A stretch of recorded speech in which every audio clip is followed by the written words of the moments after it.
And don't put the link in the chat. If it comes to it, I will put the link in the chat so that other people can see it. But just like whisper it to me. Like I don't let people put links in my chat just because you know I don't need you selling things on my channel. Like not for free anyway, bro. Like this is my channel, bro.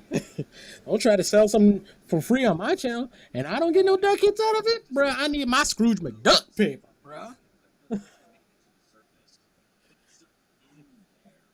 I need my duck bills. But yeah, no. Just whisper it to me, and I'll check it out on my safe on my safe PC that doesn't have literally anything on it. I am not entirely sure, sir. I will admit that to you full heartedly. I've never whispered anybody. I've only had people whisper to me. I've never whispered at anybody. So I can't even help you there.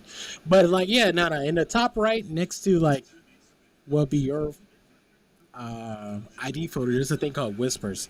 So I guess you just find my thing and just send me a whisper that way. I know other people have done. I've never done it myself. I've responded to whispers. I've gotten whispers. I have never whispered to someone initially. So I don't know. Why don't you just tell me the name of it and I'll just look it up? You just tell me the name of the game and I'll just look it up. Like I am on a computer, sir. Like as long as the spider bots are working, I should be able to find it, right? With a quick search.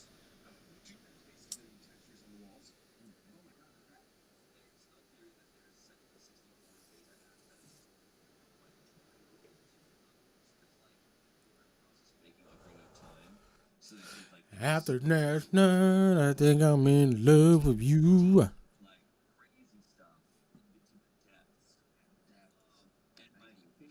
Mm, mm, mm.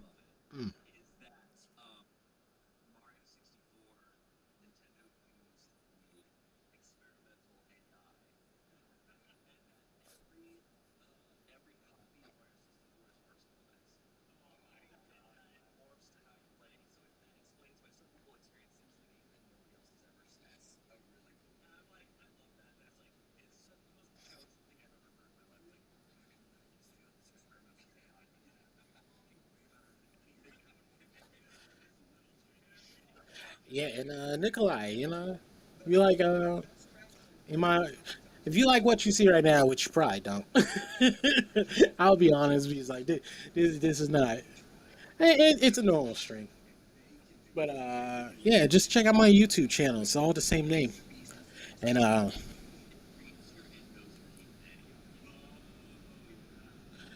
it's all the same name and all that stuff.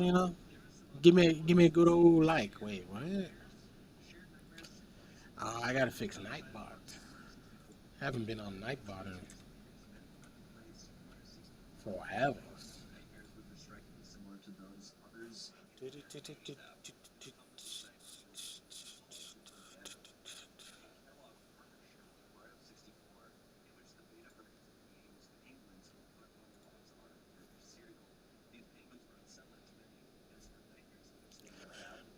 Foxhole.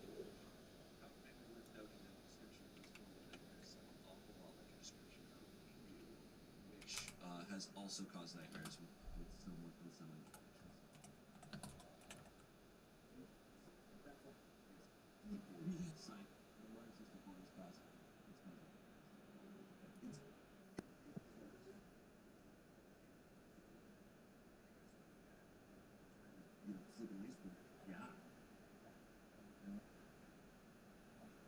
What do you mean early access?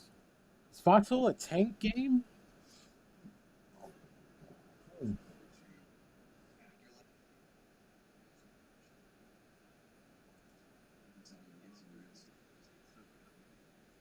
Oh, I don't know. It's not really access anymore. Everything I'm seeing on this thing says that it's out.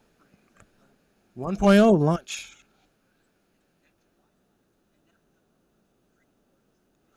Make it so. Make it so that you can also say yeah, sure. But it's not in early access anymore.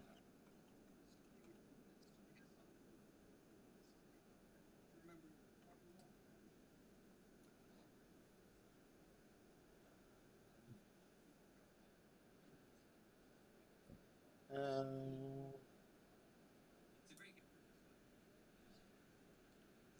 let's try a trailer.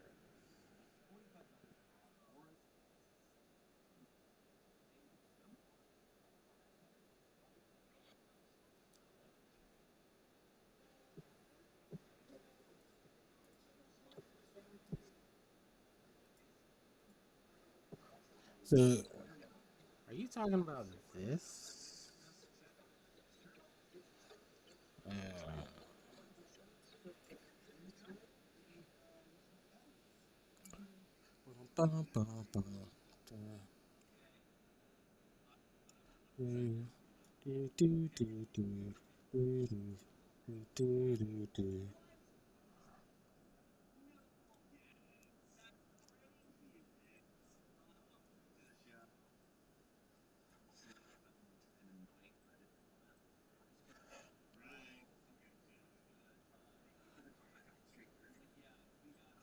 I mean this?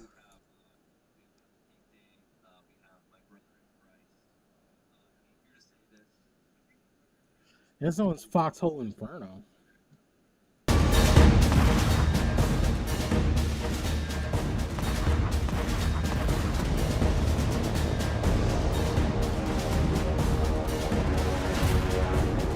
Okay, yeah. I don't know. It looks anything like it.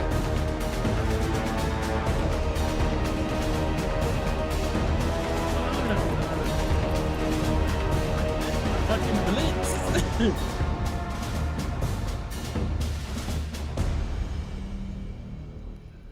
Oh wait, no, this said Inferno. Person that kills the flow of the conversation they're in, and it's just someone walking up being like, "Whoa, what did I just Yeah. walk into?"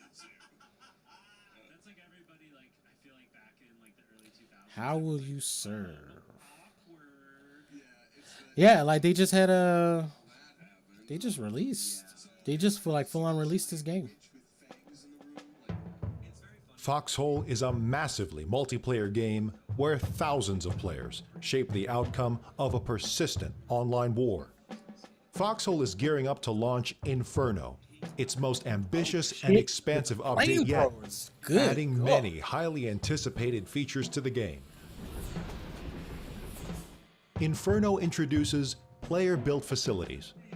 Construct and manage industrial bases that can be developed into mass production centers or shipping ports, servicing hundreds of logistics players every day. Like Minecraft and all that shit. bro. Maintaining efficiency I for wish I could facilities get will require the into careful Minecraft, management but of Minecraft- power grids, oil pipelines, and mining operations. Minecraft seems more like Facilities can be used to lay down new story infrastructure in the happens world, to you upgrading their logistics by operations chance with minecart systems, circumstance. concrete foundations, docks, and other than, skyscraping like, cranes. Oh, like you got to a certain part, so this is After really supposed to years be of like- anticipation, Inferno finally brings trains to the world of Foxhole. Players can design Is trains a big deal? I guess if it like depends on how in depth this war thing goes, right? Because like you could have it so that one faction it controls all the trains, and that will determine on whether or not you get bullets, resources, and stuff like that. Like how well your train industry goes. It's like, why are you commenting that? What was in the depths of the Reddit one? Oh, it's made by an individual player. Oh, that's interesting. So individual players can control the railroads.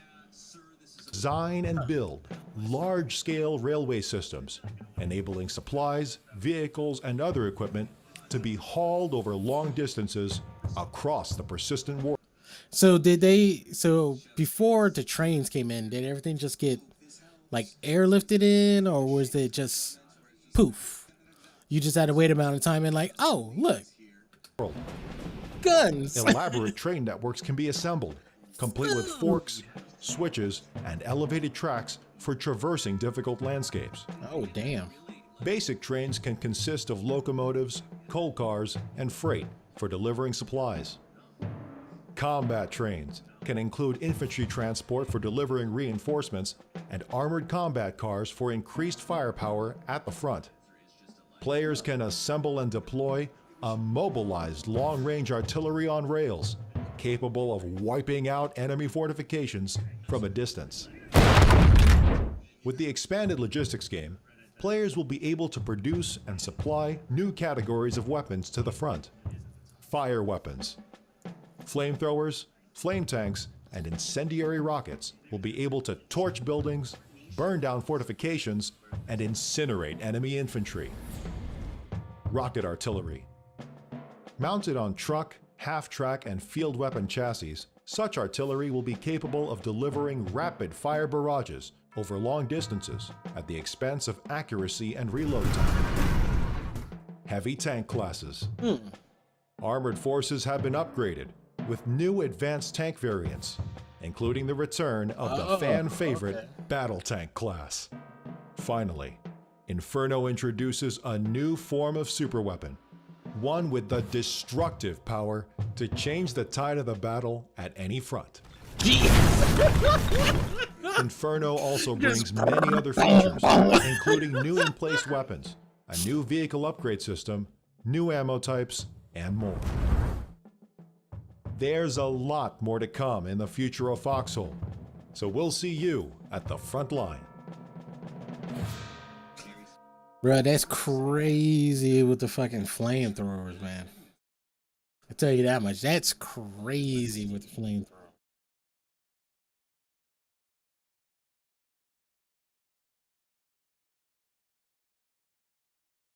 Yeah, that's wild. Why is this thing not reporting me that's watching?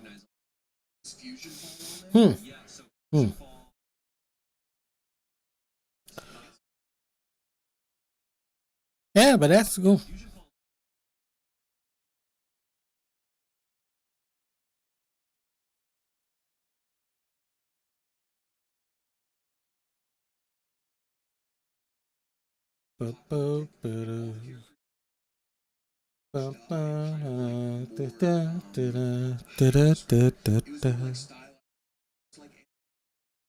So you would start out which and if you went like the Dexter's Lab, he's like a teenage science group, which is all like scav. So it's cart all style is still with nothing. So you would get equipment and stuff based off. It's kind of like scavengers. Okay, yeah. Fixed. And it was like in that like you would like turn an eight. So it was like a 2 network style before be on teams with some in it.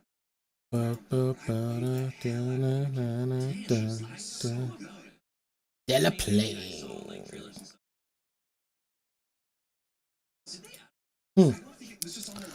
Off the planes, huh? interesting. No, I don't have too many more questions.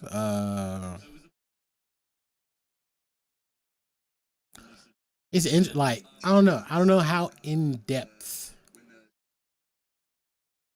the gameplay is. Like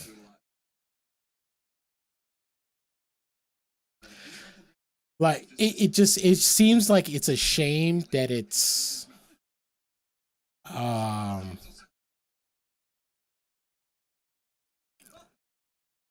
a top down like that, because that would be a great RP server. But it's also set in World War II. That's also the problem with it.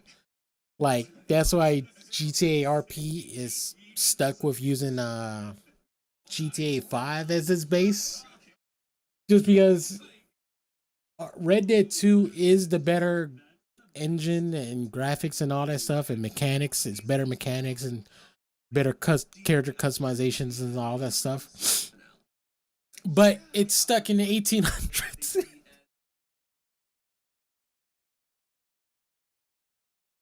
So you can't talk about a car or anything like that, or like, and like I've done a little bit of RP in that sense, and like you can only do like you only do but so much. Like I don't know how many jobs and industries you're gonna make with that, because it's like, it's the late 1800s, almost the turn of the century. It's like what are you gonna do with that?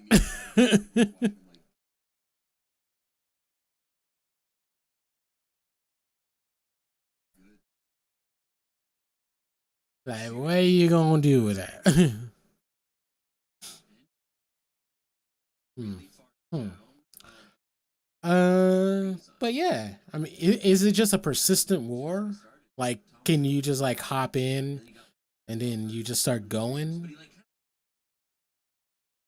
Like, does in-game promotions of rank actually mean something, or is it just like it's just a show of like how much XP you have in this game?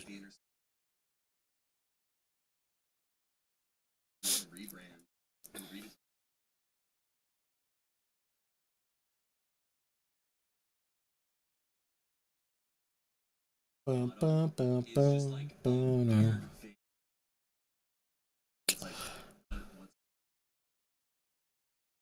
Do. But yeah, no. Thanks, Nikolai, for showing me that game. Hmm. Uh,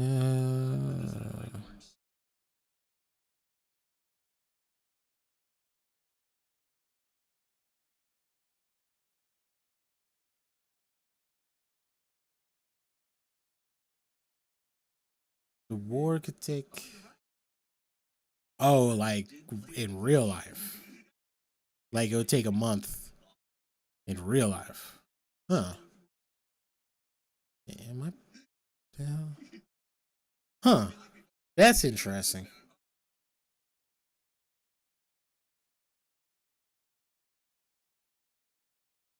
Hmm. So, is the win conditions for this war like a complete surrender? Like you have, like the other combatants have nowhere else to go. They can't do anything against your forces, or is it like you just have to? Hey, Medi, thanks for the follow. You just have to uh get them 34 victory points. Okay, okay. And, and I guess you get them from taking over bases and okay, all right. 34. Huh.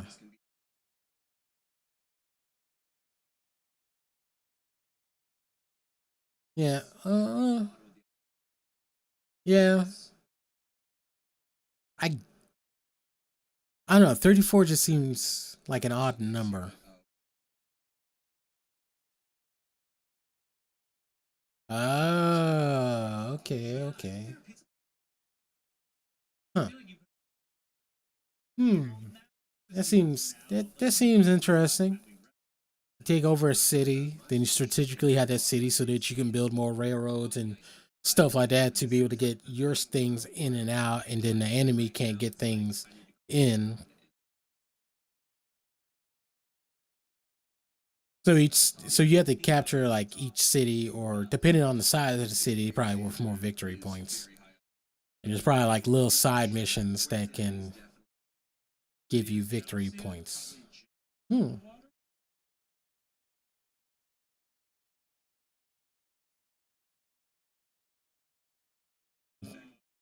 Victory points can also be low. Hmm. I guess if you want like a quick war, yeah, you can lower the victory points and stuff like that.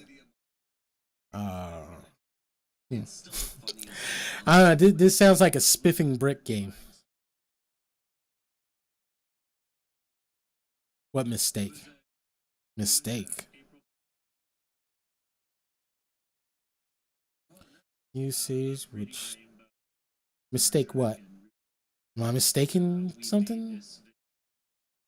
Hey, Veil Drain, thanks for the follow.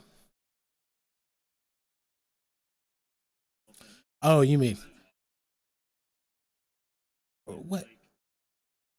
Hold on, hey, don't just keep on typing in shit.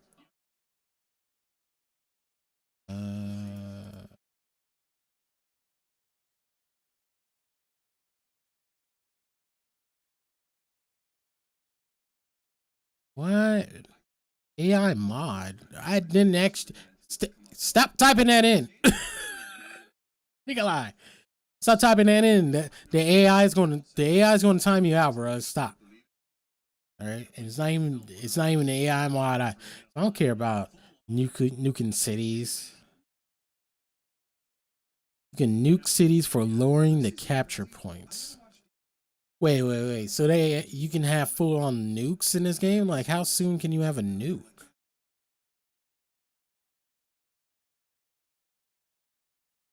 Yeah, I'm trying. AI mod.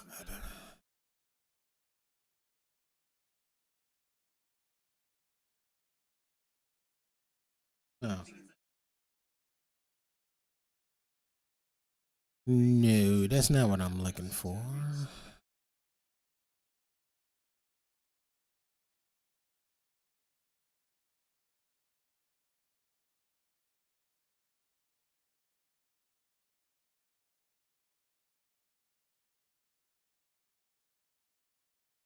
Okay, whatever.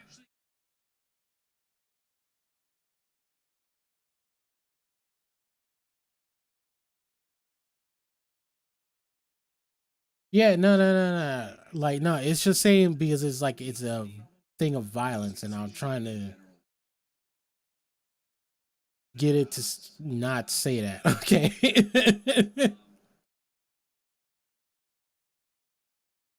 I don't know. I don't know why. Um, Talking about nuking something. It's not me. It's the AI mod. It's the chat mod. All right, because like talking about nuking the city is evidently violence, and like I have a blanket rule against violence. So, well, I mean the AI has a blanket rule, like Kick does. I don't know. Yeah. Okay. Yeah. Block any conversation calling for extreme violence, property destruction, military action, self harm, suicide, or the death penalty against outside a legal setting. Huh.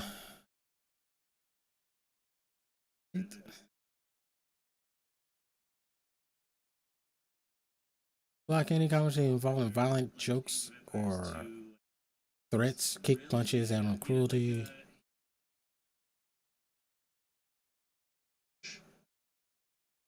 Serious or I guess that's what I would set it on. I don't know. See, these AI chatbot rules are like. See, I don't even want the robot, the fucking AI to. Oh yeah, definitely block that shit.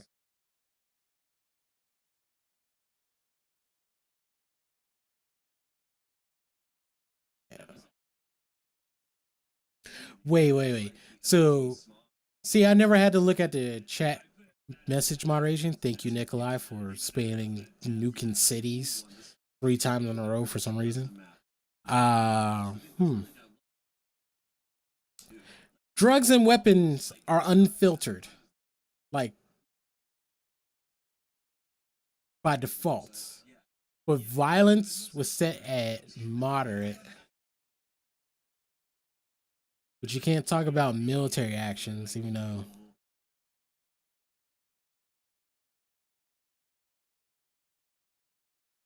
Bullying set at a minimum. Sexual conduct is set at a minimum.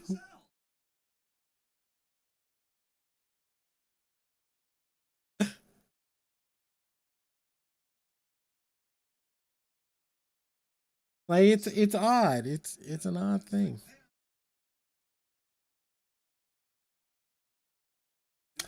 I don't know. Them robots.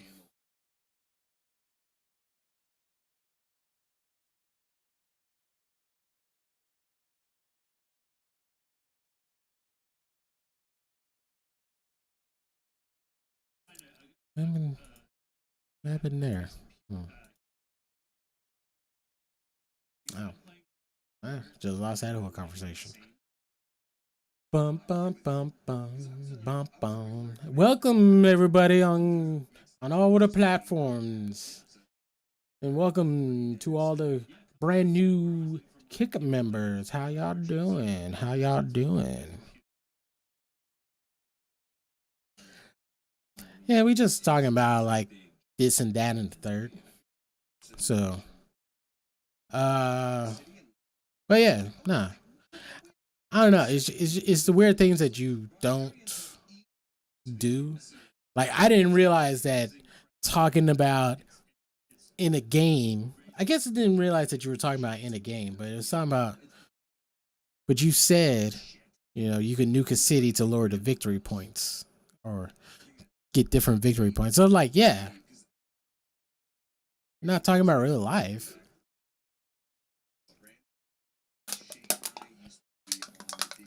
But like military action, I don't know. I guess Kick's trying to cover all his bases.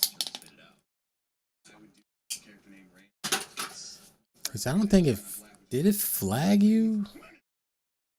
Well, no, it wouldn't have these,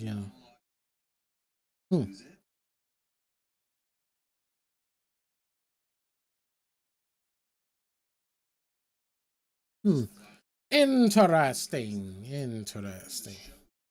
But yeah, the video game awards were kind of lackluster and stuff like that. What's up, Nick? Why'd you just put a period? Are you testing to see what you can and cannot say now? I don't need you to do that, but yeah.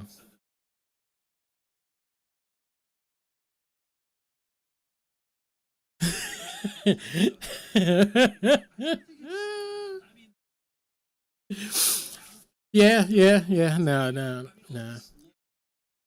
I don't know. It's like, video game companies are weird.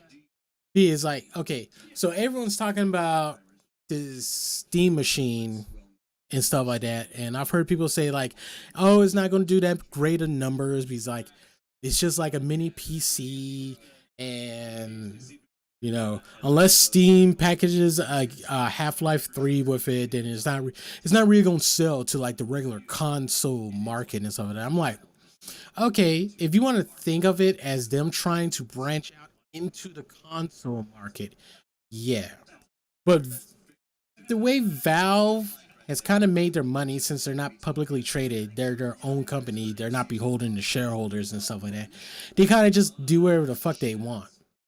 So because of selling 5 million Steam decks, and that is just an emulation monster and so like that, there's like all these, and like it caused the resurgence of the handheld market that we have, and it's a like physically sized big handheld market. It's like, gone are the days of like Vitas and PSPs and stuff like that, where you have to have like a small thing that can fit in your pocket.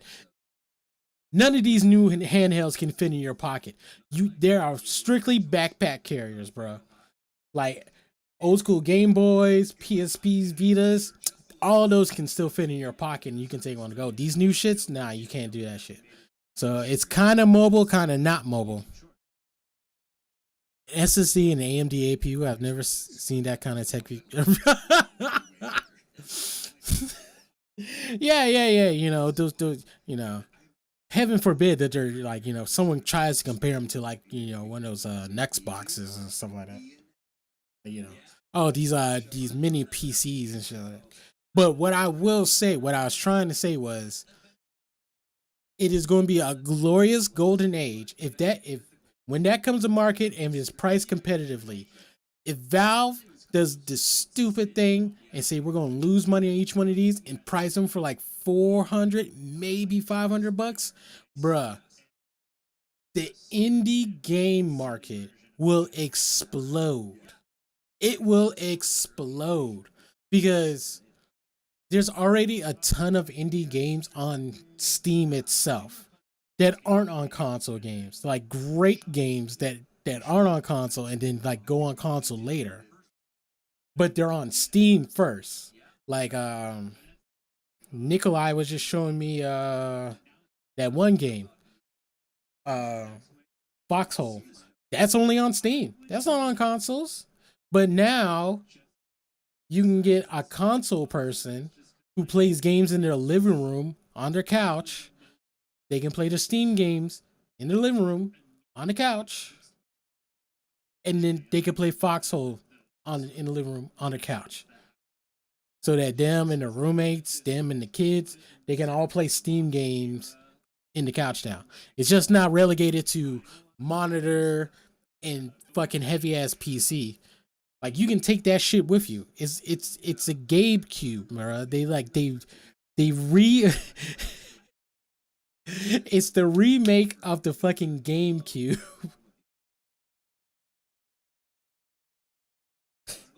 No, it won't play games made by Riot. Anything made by Riot, anything made by Battlefield like EA and shit like that. I don't know. It's probably gonna get the game industry to stop doing dumb shit like that. Like, oh well, we have to make sure that we install this kernel level anti-cheat to make sure that you're not cheating, but it still doesn't work. Like we are in the heart of your system of basically of like the main code of brain that tells your computer what it is and what it does and how it can do it. We have to install an anti-cheat to that level, and there's still cheaters on there. And they're cheaters just because they hacked into the thing and they just see what the game sees. So like, oh, the game needs to know and the server needs to know where all the players are.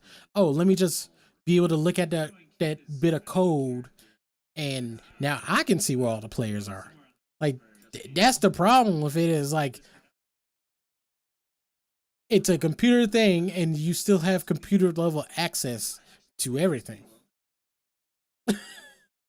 So once you figure out like how the devs get into the game and see shit, like yes, you'd be able to fucking figure out how you see everything else.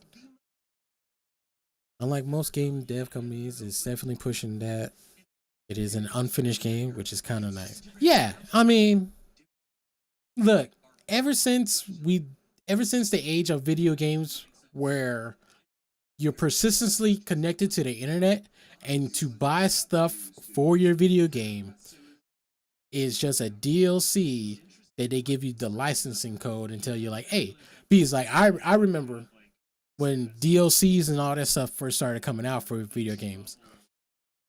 Before then, you had one or two camps. You either had that DLC was already on the game and we're just going to sell you the code to unlock it or open it up for you, which made people mad, or you had to actually download an extra thing that either you bought from GameStop later on, so it's has to be permanently installed so that you can still play it from the base game, or you didn't have fucking DLC at all. And the second that you were able to get DLC and they could push shit like that, or generally, the second a game company can update a video game, it was over. We were stuck in beta testing video games forever. There will never be a true release of a game. As long as there are updates to it to make the game better, there'll never be an unbeta game. Like gone are the days of like Nintendos and Super Nintendos, like cartridge games or CD or like, original PlayStations, Sega CDs, and stuff like that. Where no, this is the full game. This is everything that's on the game. All right, this what we had. We brought it out to you. This all it is. No quality of life improvements, whatever.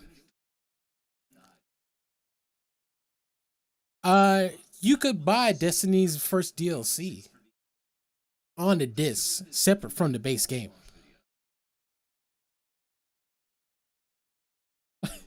Yeah, because basically it was that. It's like, oh no, we had to fix. There was like one line of code that permeates the whole game that breaks it. So now we gotta, put in this first day patch because for some reason when we shipped it, before we shipped it, it was fine. Then once we tested it on the actual CD, oh shit, it doesn't work. Like first day patches, which like the company is like, oh, so you're telling me it would cost us more to refund and get back all the additions of it so that we can fix our fuck up, other than, oh wait, we can just send out a patch. Yeah, that's when patches became the fucking norm and shit like that. Like, oh no, we can still make our game better. That's why it's like, it's weird with like the stop killing video games initiative and stuff like that, where like, developers got to do everything and like give players options to keep the game that they owned alive. I understand that, but then you also have things like the Madden football series, the Madden and NBA mainly sports series come out every fucking year, right? They come out every week. Do you know how much waste that was back in the day? Because it's like, oh, the new Madden came out. Well, I'm not gonna play the old one. Why? Because no one's playing the old one. And it would just die. Why? Because the new one's out and it's a better system, or people still just play it. And that's one of the reasons why I never got into sports games like that, because it's like, oh, a new one comes out every year with like something that's slightly better. And I learned like, oh, if I was into sports, I'd have to buy every third release to get the actual game that they were making, instead of just these updates to it. Which, when they're handing out subscriptions, like, if I said this before, I was like, if I got like a Madden game subscription, like, oh, you give us, I don't know, like $5 a month, $10 a month, no, $5, and you keep that subscription, then when we, it's a persistent thing. Like, it's the same game, but it's persistently updated. That's what I always wanted with like sports games. Like, oh, the new rosters came out, so we got this update. Bam, y'all got the new roster. I shouldn't have to buy a whole new game for the same game. Yeah. It's all. Yeah, that's all sports games. It's like, oh, that person's not on that team anymore. Like, and really, like, it kind of looks like that person, but not really. All of them have helmets on, so I know it's all lies. It's like, I don't know, man. And it's the game industries of like, we got to put all our money and eggs into this one basket. Like, no, you don't. No, you don't.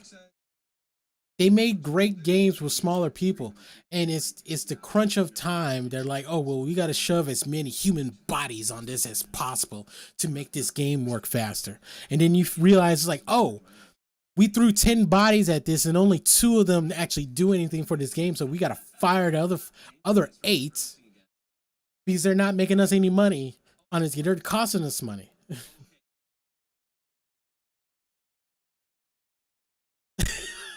Yeah, you're only gonna get 25 cents. You're better off selling that game to a poor kid. Why? Because they don't have that game. It's better to have like a bundle sale of that shit.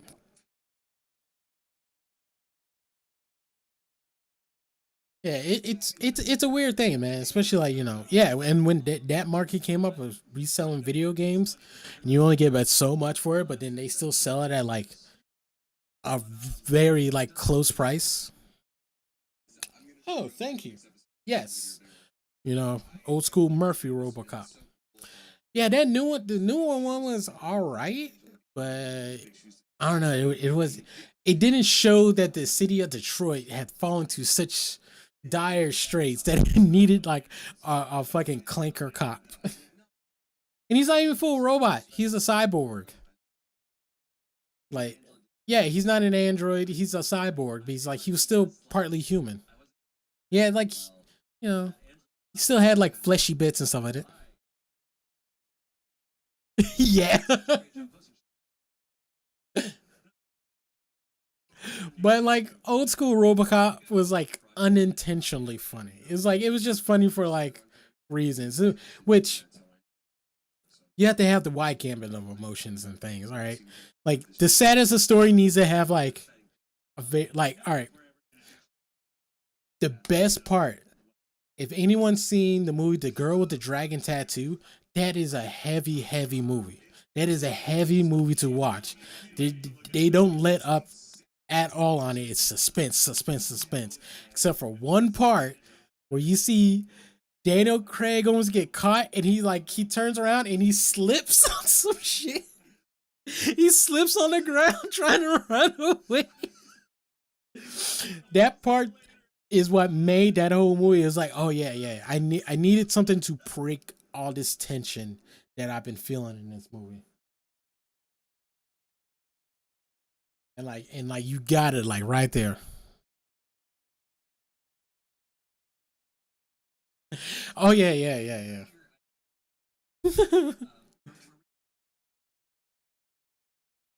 Fast and agile. Yeah. But it's like, but yeah, the suit itself was too heavy, and like they couldn't we can't make him faster. And I bet you it tested really poorly. I bet you that's what happened too. Is like it tested probably like poorly. Like, oh, pom pom pom pom pom.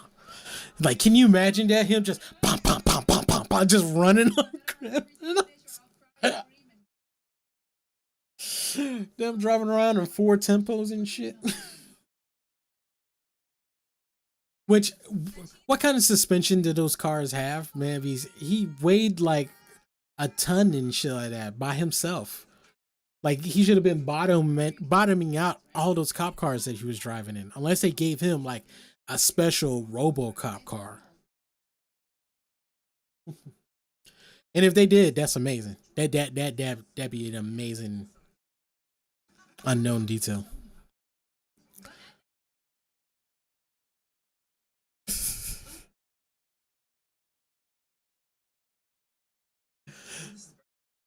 No, but you have to have some sort of acting ability. You got to make me believe that you're a robot. And like I believed he was a robot. Like, sexy lips. I believed he was a robot and all that stuff, man. Like him glitching and just talking away. I was like he acted like a good robot, and like but the bad part is like when he was like glitching. Like he did his emotion in when he became full RoboCop, and he's like making jokes while like drilling in his head at the end of the movie. It's like if they would have shown us just like a little bit more of Murphy and then him becoming a RoboCop, like Murphy, funny, good, funny guy, good cop, everyone loves him, then becomes the cold, heartless RoboCop, and then he's like Murphy Cop at the end, just joking around.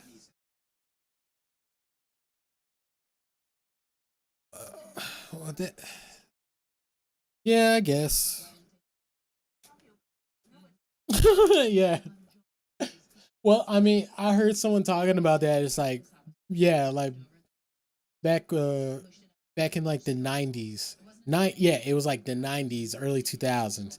Everything was like AI is bad. AI is not good. AI is super infallible and stuff like that. We don't need to trust AI. Don't trust AI. And now everyone's trusting AI with everything. It's like, you fucking lazy dicks. We told you not to do that. Don't trust AI. Don't trust those clankers. I love that. I love how people are like calling them clankers. That is the best thing ever.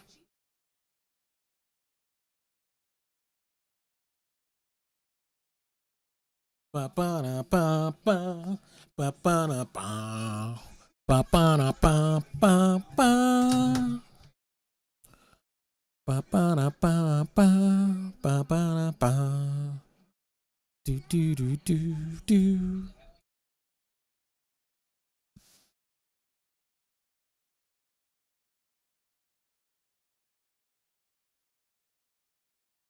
What is this? Hate speech. What? See this. Veldran. They have to fire the inexperienced DI. What does that actually mean? Bunch of middle-aged white women get laid off.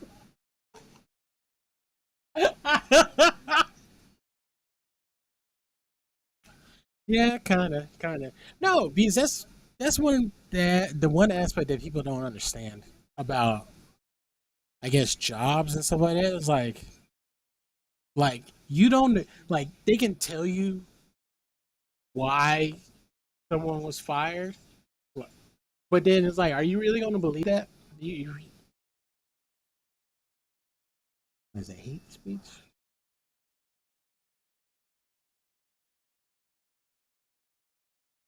Niggas that are degrading jokes, slurs. A protected group's identity. Like, what the fuck does that mean?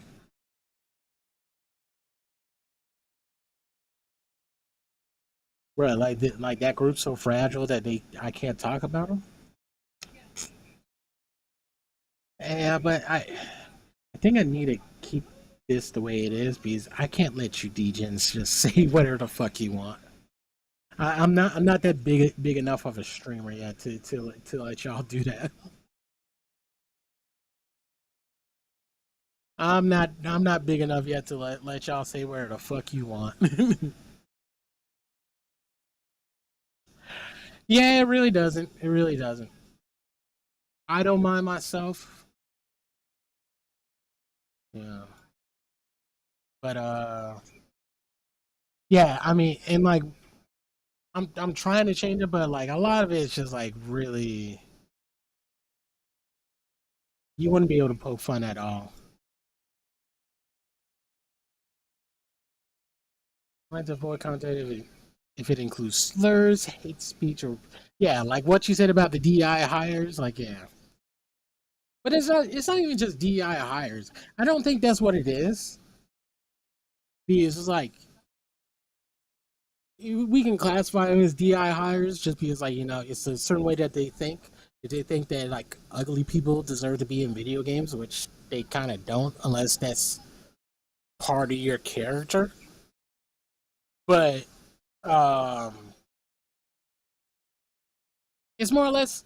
I think that like okay, so it's like what happened with Rockstar earlier this month or a couple weeks ago, where no, I'm not gonna let you be racist. No, but it's kind of like what happened to Rockstar earlier this week, right? It's like uh they had it announced that GTA 6 was getting delayed, and also there's like 30 people that they had to fire for the company. Now they say it's because they leaked in information or this or that or whatever. I'm like, okay. If that's what it is, that's what it is. If they're leaking information, and I was watching someone who's like, well, what information did they leak? It doesn't matter.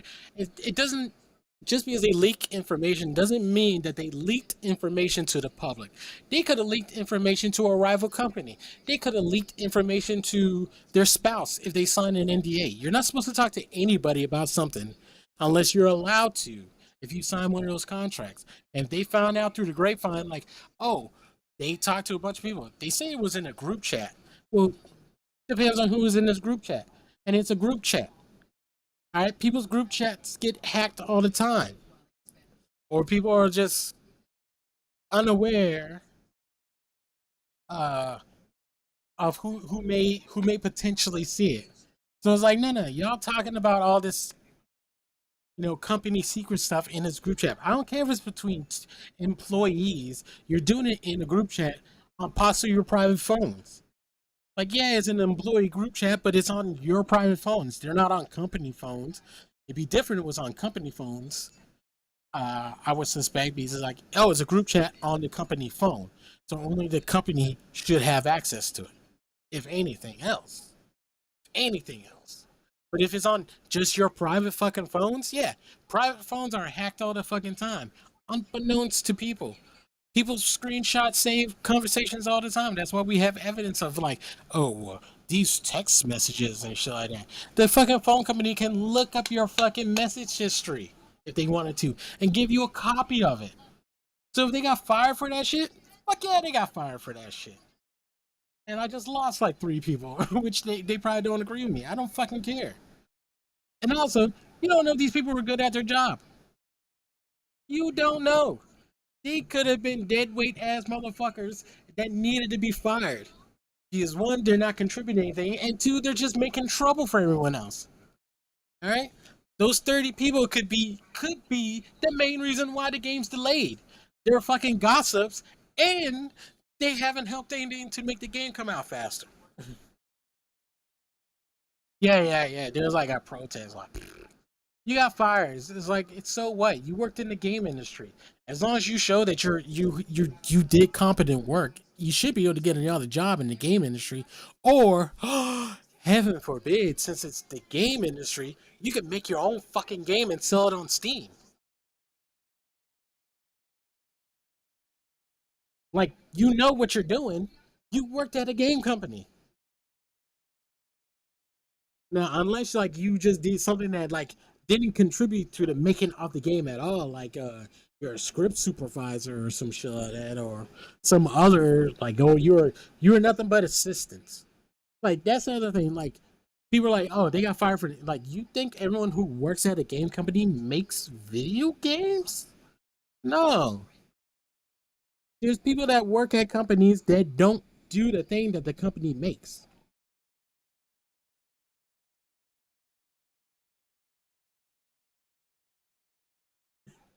Right? It's like,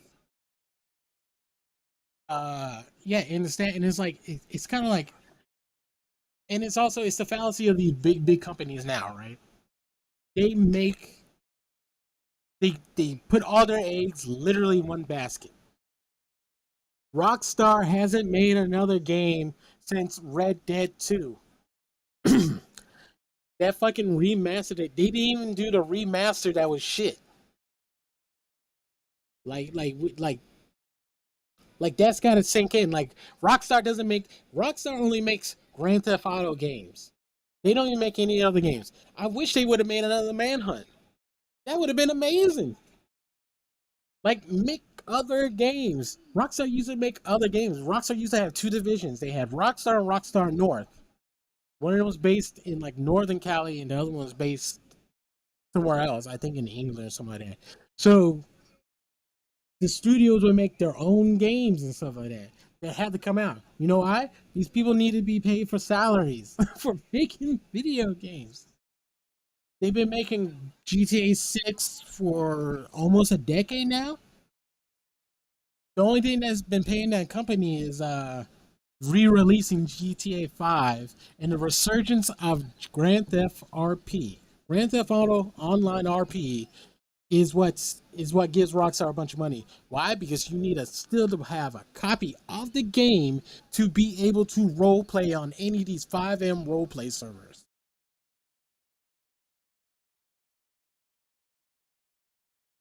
Carton. Right? Yes, that is the other thing. It's like all these like little packages and stuff like that you can buy for the game. That's why microtransactions exist. Because while video game companies are having to maintain and keep this video game on their servers, it's not the game company servers, which is like back in the day, it's why Xbox Online was a little bit better than PlayStation's foray into online gameplay, is because Xbox is like, all right, video game companies will sponsor. I think the way it was is like they sponsored all the servers and web hosting for the game. The game just had to go through a quality check before like Xbox would let it on their servers. PlayStation was like, fuck you. Your game wants multiplayer. You set up the server to maintain that. We're not doing that. We're not setting up the server and pushing out updates and stuff like that. No. Game manufacturers, that's on you. So PlayStation's like, no, we're not forking over the bill for online. You are. And if your game has online, great. Great. We'll make our shit simple so that everyone can just use your shit. And then they wisened up and like was like starting like, okay, we need to host it and not be relying on the game companies. I think they still do to an extent. Because there's no way that like, that's why there was Xbox Live and then PlayStation was just free. Because PlayStation wasn't paying for other people's fucking servers. Xbox, you got to pay for Xbox's server. Games were filled with my parentheses microtransactions. Yeah. I'm the same way, bro. Everyone classifies me as a millennial, but I'm more of like a Gen Xer millennial. Like, yeah, I have seen the ancient scripts, for I was there when they were written. Okay, and it's just I don't know. It's like it's a weird thing of like you buy a game and it's got to live for however long you own that game. Like it's got to live forever. But I don't play it. No one else I know plays it. There's like a newer version on it. Yeah, yeah, yeah. That's what it was doing. Is like when single player games only had shit that like it's only something I will see.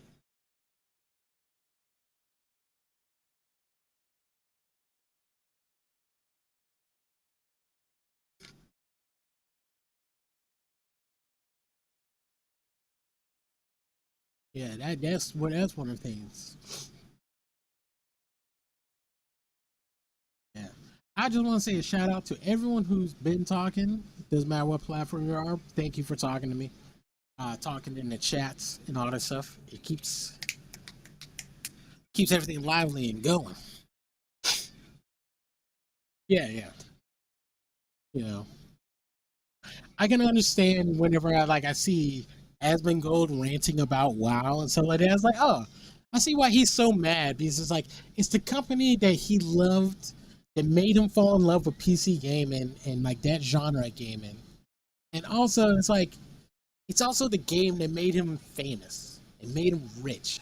It's like so like yeah, it holds a place in his heart because it helped him achieve everything that he wanted to achieve, and it's slowly being killed and murdered by its own parents.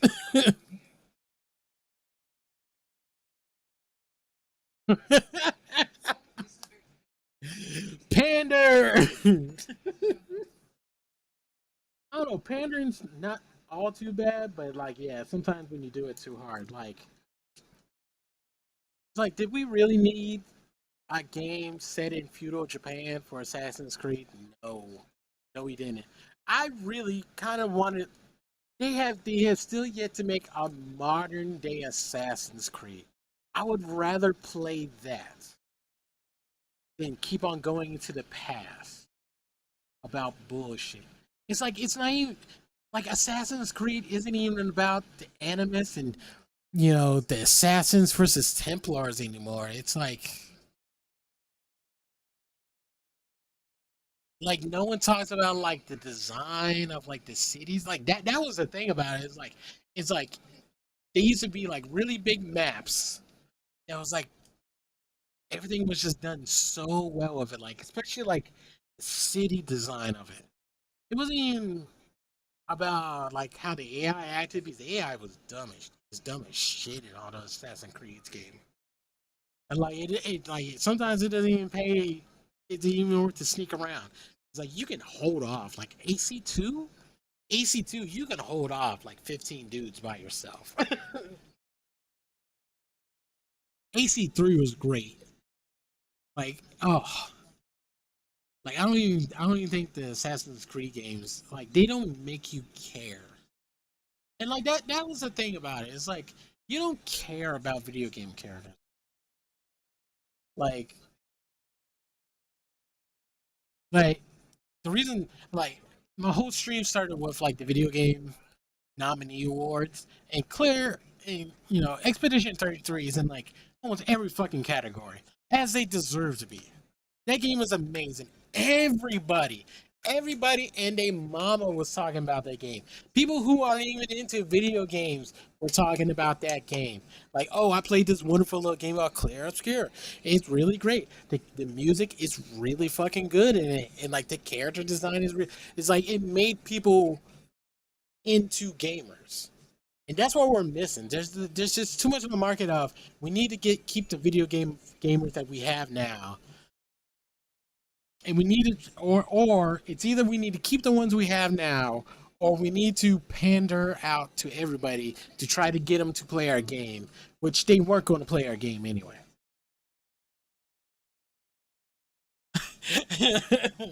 Where did they go? Yeah, this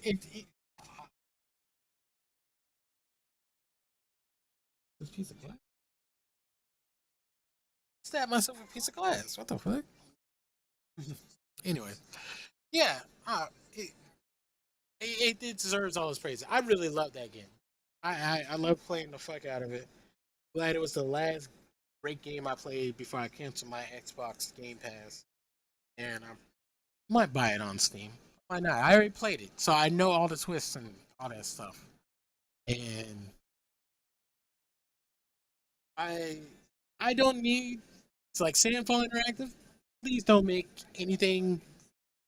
I don't want a prequel of Expedition 33. I don't want a sequel to it. I want the game to stand alone by itself. I want y'all to make something new that's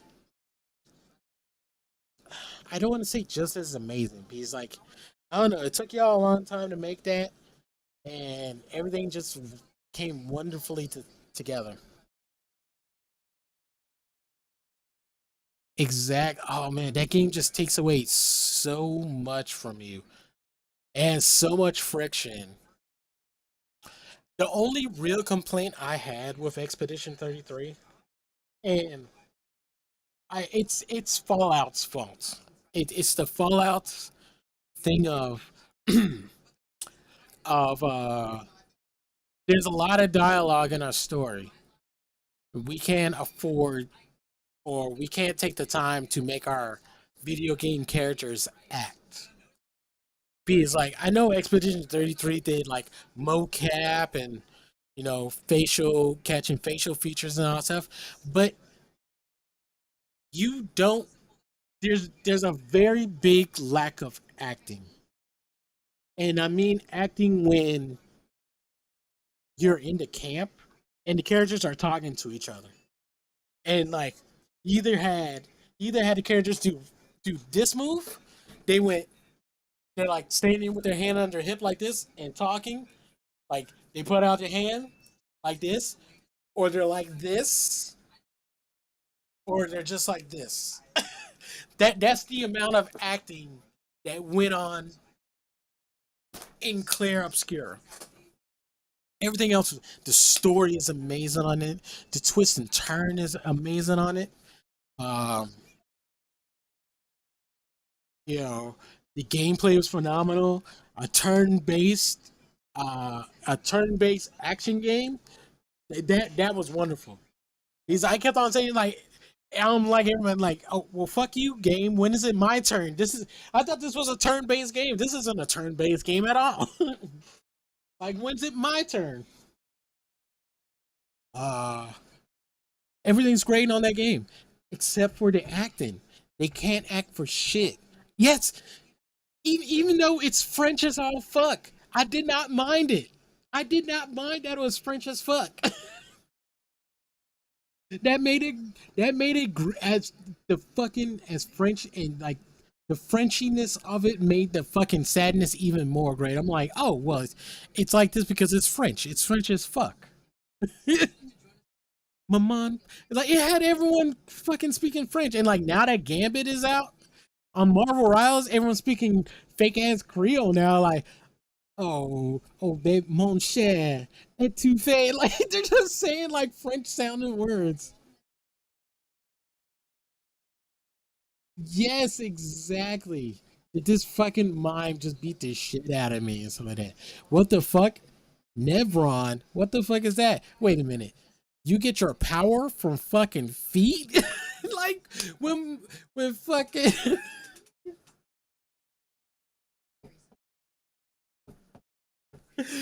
when the fucking gripper monster came out, bro, I'm like, what is this shit? Like you get your powers from grippers? Alright, bro, I was done. I was done with that game. Especially when Lune was just walking around just all barefoot the whole time. I'm like, bruh. Who's got the gripper fetish? on this on the Expedition 33 like fucking development team. It's like, what? You gotta steal feet? You gotta steal grippers? Fucking Monaco, bro. Monaco, a character with no face, had way more acting than the human, all the human characters. If you don't know what I'm talking about, you haven't really played that game and actually paid attention to like the talky bits, because characters that have no face have way more acting, and I can read their emotions way better than all the characters with the whole faceplate. Like that was the only thing that was missing from this game was acting. Like it made me like I cared about the characters. I cared about the characters. Like I haven't beaten Final Fantasy VII Rebirth, and I kind of need to play that game again just so I can beat it. But I was playing that game for so long, but I didn't care about Cloud and all them.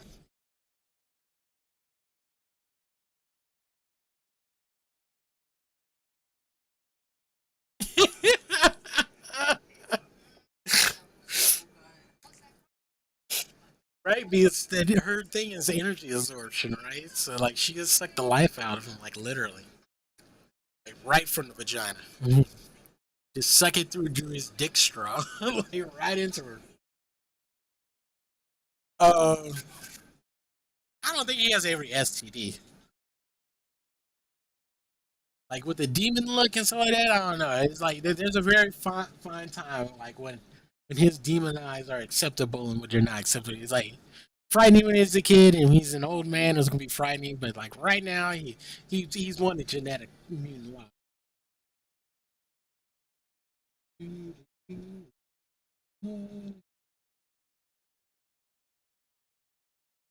Love me.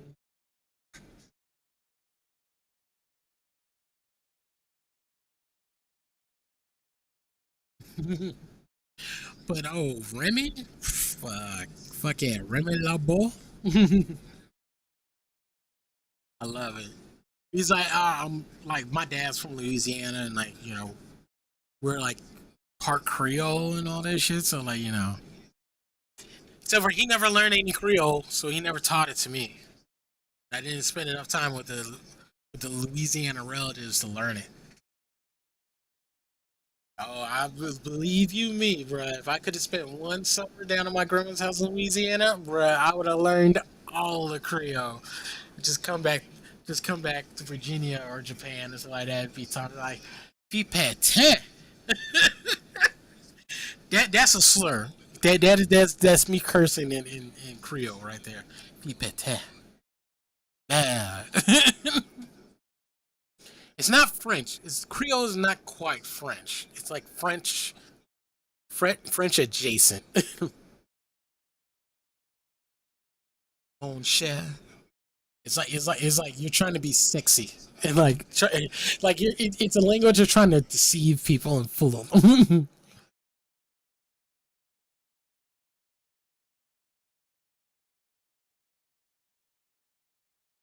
Boom, boom, boom, boom, boom, boom. Wait.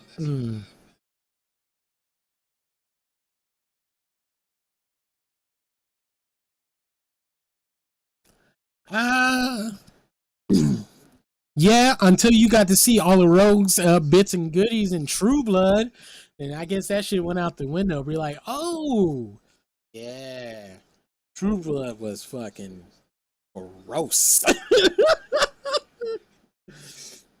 That shit had everything, bruh. Fucking True Blood, bruh. That satisfied all my rogue movie fantasies, bruh. I was like, damn. Oh, look at gaps. At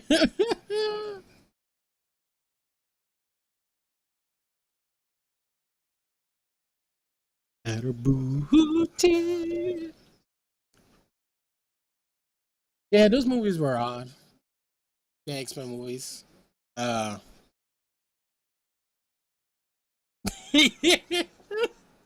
drinking like fake synthetic blood. Like, man, I'm not trying to buy people.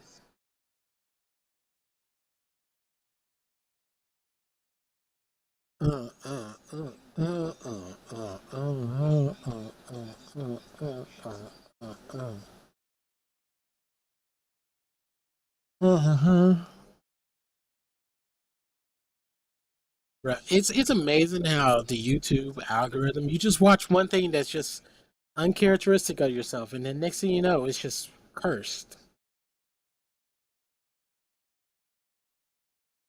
Yeah, yeah.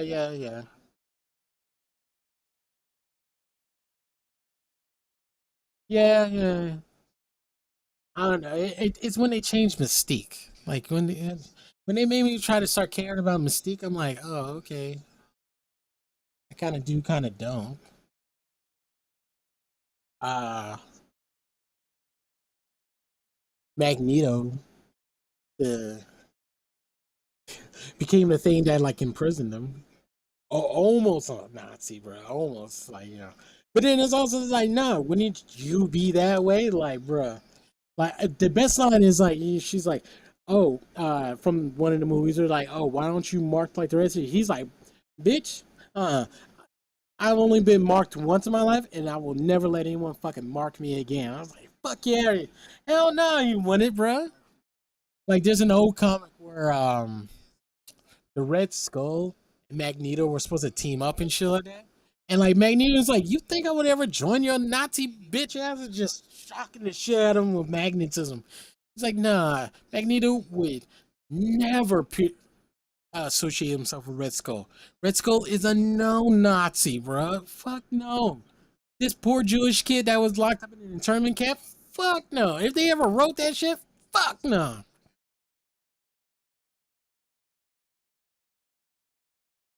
Right? You stand around and die.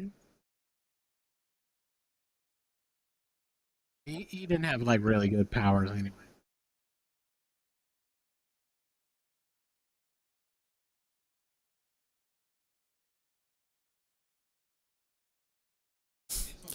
My brother's talking to his girl about some weird shit right now. Boom, boom, boom, boom, boom, boom, boom, boom. Yeah, you try to flex your powers and then you just die in a manner.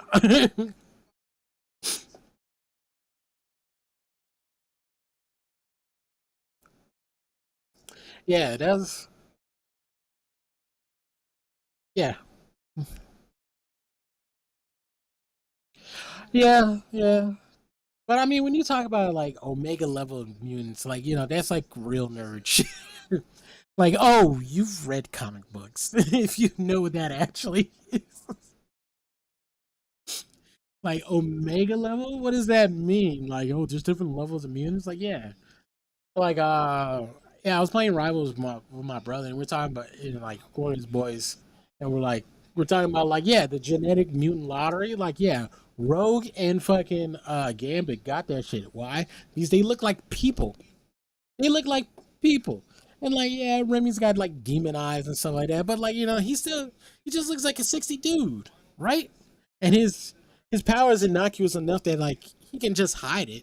He doesn't ever have to actually activate it as long as he can learn to like turn it on and off. If he teaches himself that, yeah, he'll be all right.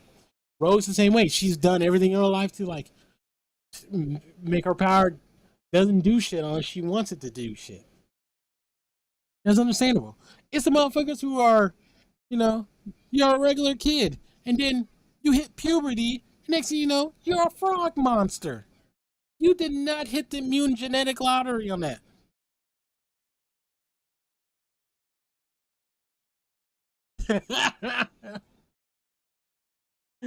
Yeah, I mean, their backstory, like, oh no, no, you're genetically predisposed to be like, you live that kind of life. Oh no, no, I, I got the powers to scream as loud as I can because as I was growing up, no one ever listened to me. So then, my mutant powers manifested as that. It'd be like, wow, okay. I was born a bit funky. Yeah, it's like, oh, what's your mutant power? Oh, I give off an odor that I can't get rid of, no matter how much I take a bath. It's kind of like My Hero Academia. Like, Bakuga is lucky that like it's only that he sweats out gasoline, evidently, or something like that. Like it comes out of the pores of his skin and everything like that. It's like, wait, what? Your blood's made of gasohol? Your sweat's made of gasohol? Like Jesus. Yeah, envious. Yeah, so what?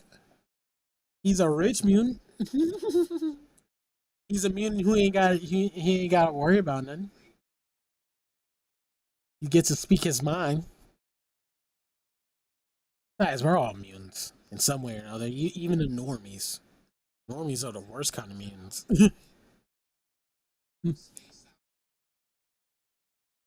Your mutant power is that society dictates fucks morphs you into whatever. You're mutant because you have no power to like blame it on something except for your own shitty self.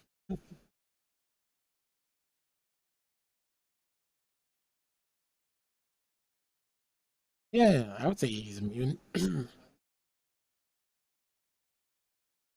But I mean, it's like anytime I learn someone's mixed race, I call them a halfer. Oh, so you're a halfer, huh? It's a very bad thing to call someone, man. It sounds worse than anything else I can think of as a slur. Why? You just call someone a halfer.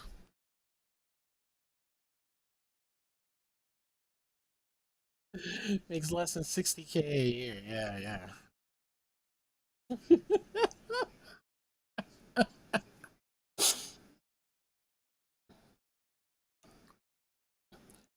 I shouldn't call people halfers to their face, but I do. I'm like, oh, you're most definitely a halfer. What do you half of? You can just tell on some people, all right? You know, me being an American mutt myself, like, oh yeah, no, no, halfers are the true minorities in American society. I don't care what anyone says. Like, oh, I'm a black or brown person. Oh, I'm such a minority. Like, no, halfers are. Halfers are the real minorities because they don't come from just one. They're just the American race, or whatever, or whatever country you live in, and you're a halfer. Like, no, no, you're that country's race. Why? Because you're from two different other countries, but you're born in this one. Yeah, being an American mud is like a glorious thing. If you say you're a pure anything and you're American, you're not American for reals. Like, yeah, you may have been born in this country, but unless you got a little bit of the rest of the world in you, like even one other part of the world in you, like as long as you got two parts of the world in you, bruh, you're an American.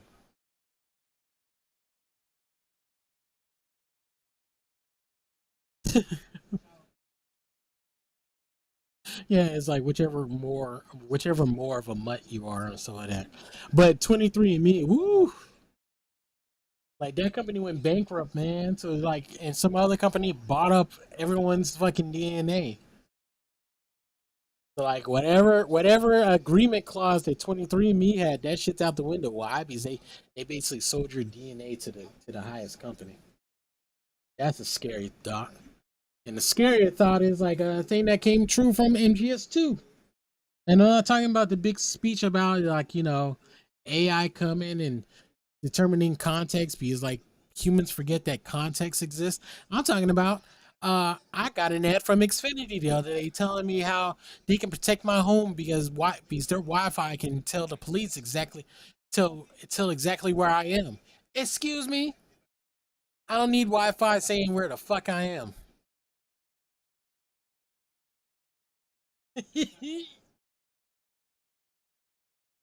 Bruh, it's everyone's excuse to try to say the N word, bruh. It's like why? It's not even a cool word. It's not. Just be black folks say it to each other all the time. That don't make it cool. They get the panties up in the waist whenever they hear it. Oh my goodness! How dare you say the A or heaven forbid the hard R to me? Oh my goodness! It's like whatever, bro. You're that thin skinned. Like even if they say it in the mountains, it's like whatever. You try to tell me I'm not American, like fuck you. Or other darkies in other nations saying like, oh well, we're black, we're just as black as American blacks. Like the fuck you are. Black is uniquely American, bitch. You're the darkies can shut your mouth. I don't know. I don't know why any Americans would let any darkies from another country be able to say that word. Like, no, I was surprised when they let Puerto Ricans say it, like Fat Joe and shit back in the day, bro. Like, excuse me, why are we not in up in arms with the Puerto Ricans and like Colombians and like all these Spanish motherfuckers using our word? Excuse me, like, nah, bro, you're not allowed to call me that shit. Oh, but if they're not from the Caucasus Mountains, then like I guess everyone's allowed to fucking say it.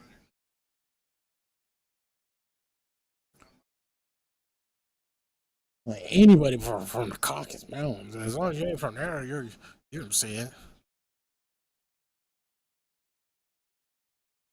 Because you know what? Because JLo was rich and like and had enough money that she'd be considered white.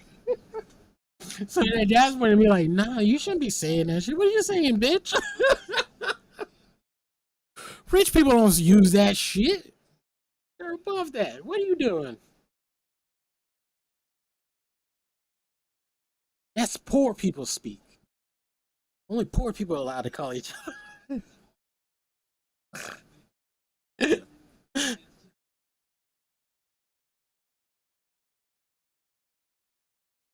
Like once everyone knows your name, you can't be saying that shit. That's for the nameless. That's for the degenerates. Can't be doing that shit, bitch.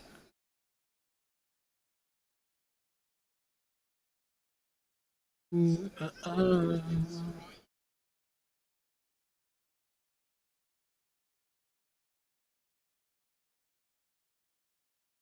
No, there's a Moana live action coming out. Why? Stop making live action movies. Stop it. Especially making live action movies of movies that recently came out. Moana's not that old. Y'all just had a dumb sequel for that I never watched. I don't understand. Exactly. Not even six figures, bro. Most people, if you make six figures, you can still possibly get away with some stuff as long as you prove that you're controversial six figures. You make seven figures, 7, 8 figures? Like, nah, you ain't allowed to say these words, G. All right, that's way beneath you. You can't say that shit anymore.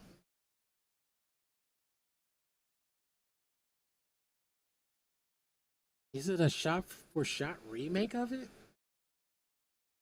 Yeah, I'm not gonna show this to you, chat. Because Disney probably would just take away my shit. Oh, and there's songs. Why is there a live action one? I don't get it.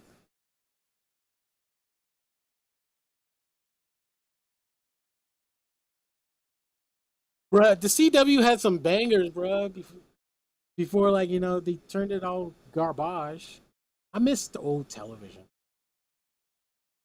I'm tired of it. I am really tired of every channel having their own you know, paywall for their shows. Like, no, no, no, no. Oh, oh, I don't want to watch it. I didn't watch a live action Lilo and Stitch movie, and for good reasons. I don't have any really good reasons. I just didn't want to watch it. Why? Because there's already Lilo and Stitch, which is great. Yeah, well, of course they ran out of ideas because now they're caught up in the situation of like comic books. It's like, oh, okay, so then, but I mean, comic books go on and on. I mean, that's the problem with, and something that they can't break away with comic books is like because of the philosophy that they put beyond it that it's an eternal good guy, and it's just villain of the week. Like, oh, who's the villain this time? What are their plans this time? What are they doing this time? What grand scheme are they coming up with? And how will the heroes thwart them? You can only go but so far, and they gotta hide and eat over and over again. But then it's like the character's not allowed to grow. Like there's always gonna be a regression because if the character grew to this level, then that situation wouldn't need to happen. It's like, how old is Batman now? How old is Batman now? Like canonically, how old is he now?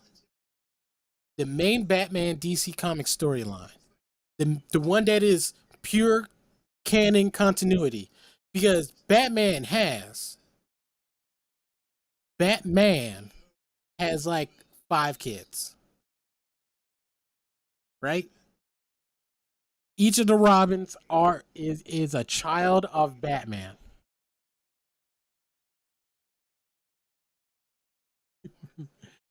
But like they gotta have different motivations. That's why villainy is so important to superheroes. But all right, but back to what I was saying. Batman has the original Robin, Dick Grayson, who becomes Nightwing. All right, Nightwing. Anytime you see Nightwing, that means Dick has grown up from his years as Robin, made his own name through college as Nightwing, and now he's doing his own thing as Nightwing. So Robin, when he becomes Nightwing, is a grown ass man. Batman is still doing Batman shit. Even before Nightwing, you had, Jason Todd, who becomes Red Hood later on, and Red Hood is a grown ass man. He's just a few years younger than Nightwing. Okay, then you have Red Robin, the forgotten Robin that no one talks to. He's like the best detective. He's the one closest to the cowl of Detective Cowl as there is. Like he's a slightly better detective than Batman is. Then you have Damian Wayne, who just came into the picture. So that's 4 of them. There's also another Robin I'm forgetting. He recently got a black Robin, but he doesn't wear a Robin suit, but he's like a Robin. Batman has adopted 3 of these these Robins and made them Robins because the other ones were just sidekicks who went on patrol with him, like the later ones. They're just sidekicks. But like he's raised and adopted 3 to 4 boys at this point. He's got another girl that he saved that he's trained as part of the Bat family. I forgot what she is, but like her shit is like all stitched up like Bat Catwoman kind of shit.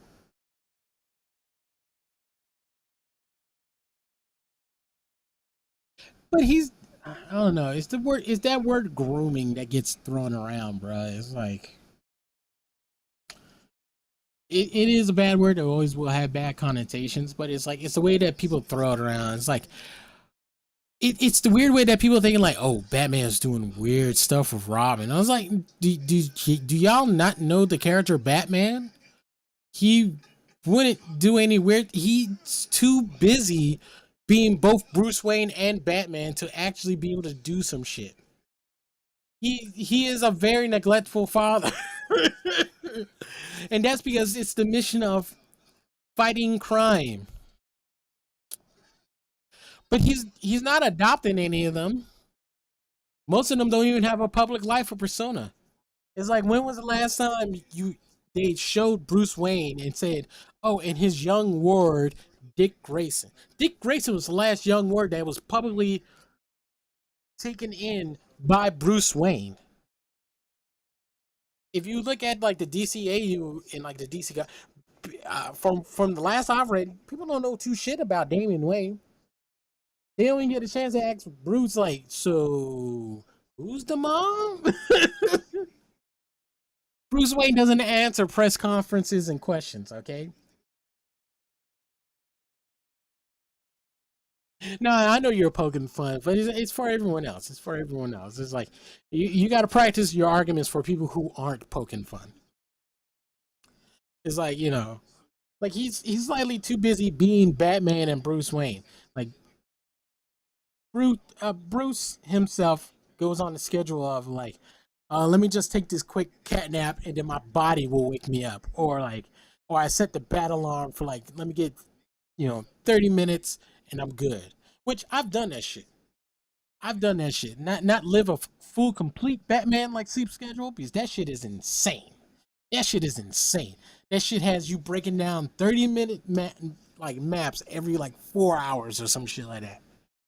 Like for every 4 hours or even less, Batman will be doing shit for like 14 fucking hours and get like a 30-minute cat nap and be good.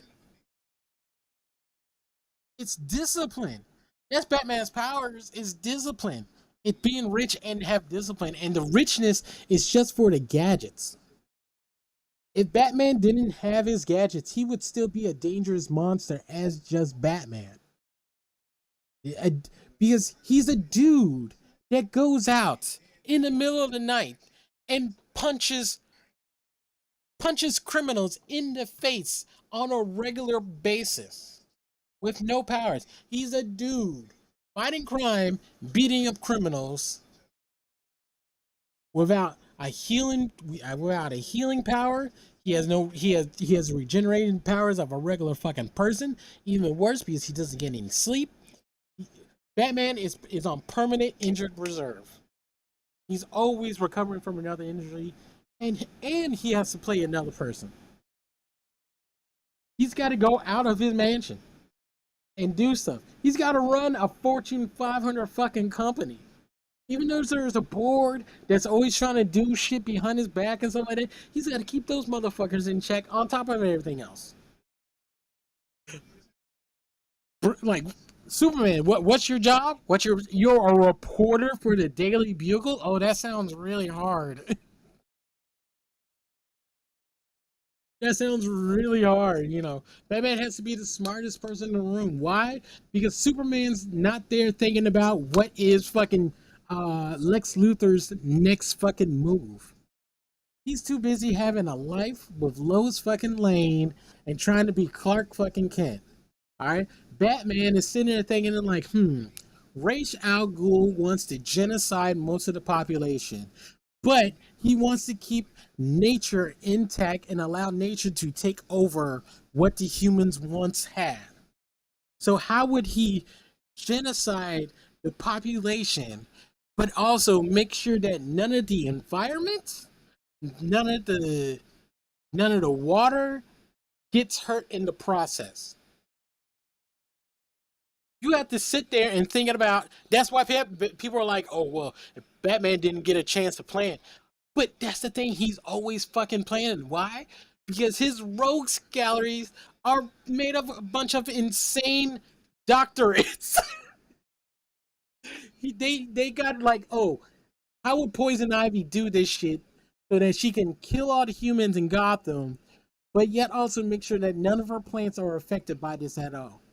Hmm. How would she go about it? Oh, the Joker's thinking of doing this thing. Okay, I had to think of what this madman is trying to do and how to stop him. At it, like, if I was him, what would I do? How would I stop it? Like, oh, what's the failsafe if Superman shows up? Oh, what's the failsafe if Green Lantern shows up? What's the failsafe if Wonder Woman shows up?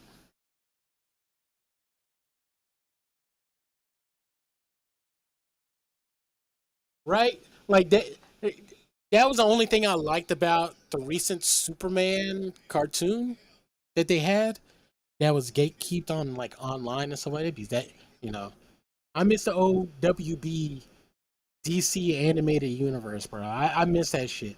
It was all linked together and like it was beautiful. It's done all by the same studio house and stuff like that. But the thing I like about the new one is they showed that Superman cleans up his messes. Every other medium I have ever seen, Superman doesn't clean up shit. I'm watching Invincible. Mark's sitting there whining about all the people that died in him. Invincible. Why are you not helping clean shit up? Why do superheroes not clean up their messes? Like, and that super villainy, most of the time, is their mess, and they're not cleaning up what that person does. Like, if you're not gonna have the decency of murdering this person for the evil that they are doing, the least you can do is make sure you clean up behind them. This is your mess. Clean that shit the fuck up. And in the new one, they show him cleaning up, and I like that. Like, yes, he's other than that, as you said, he's $1 billion worth of property damage that doesn't help clean up the city. Like, if the city doesn't have to pay the workers to help like lay down like a bunch of cement and shit like that, and Superman can do that shit and dry it instantly, fuck yeah, let Superman do that shit. Save us some money. The insurance, like, bruh, can you imagine the insurance company? How much do you think the insurance is to live in fucking Metropolis? Like, can you even get property damage insurance? Or is Superman just an act of fucking God that you as a business owner just have to deal with? Like, well, no, no, no, no. This is $1 billion company. Yes, you're right. But half of that billion is just insurance, just in case Superman comes and fucks our shit up, fighting somebody. We need to be able to get on back on our feet. Why? Because people have jobs. There's industries in fucking Metropolis.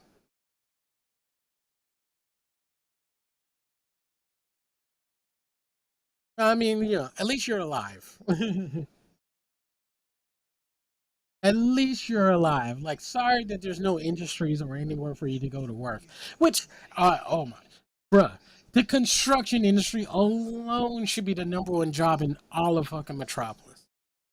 Construction should be a gold mine, bruh. You should be able to clear 6 figures easily as just a construction worker. You're always having to fix fucking Superman's problems.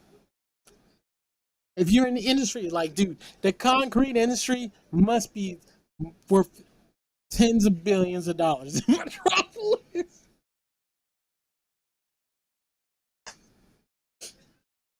They must have to get fucking concrete shipped in from other cities.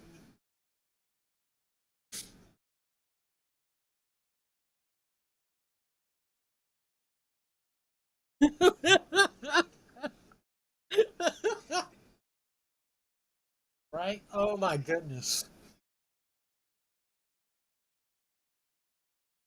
Yeah, yeah. And it's like, like Metropolis is its own wealth of problems. Like Green Lantern has a city, but he doesn't fight crime there. He doesn't fight crime there. You know why? Because he's a goddamn space ranger. His crime has to do with deal with space and space problems. He's a space cop. I don't even know why Green Lantern is on Earth. Because he rarely deals with things that he deals with Earth problems when they come to Earth, but it's mainly he's helping out other superheroes deal with their shit.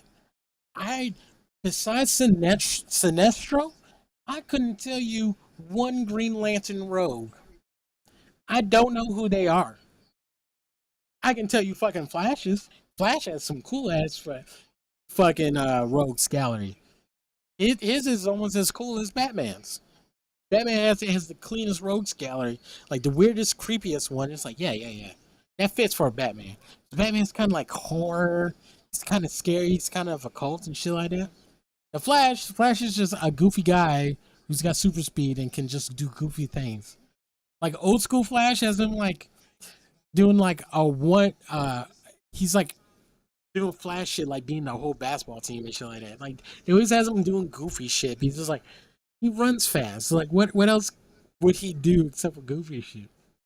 Captain Cold, Captain Boomerang. There's a lot of captains and the Flash rogues and stuff like that. Mirror Master.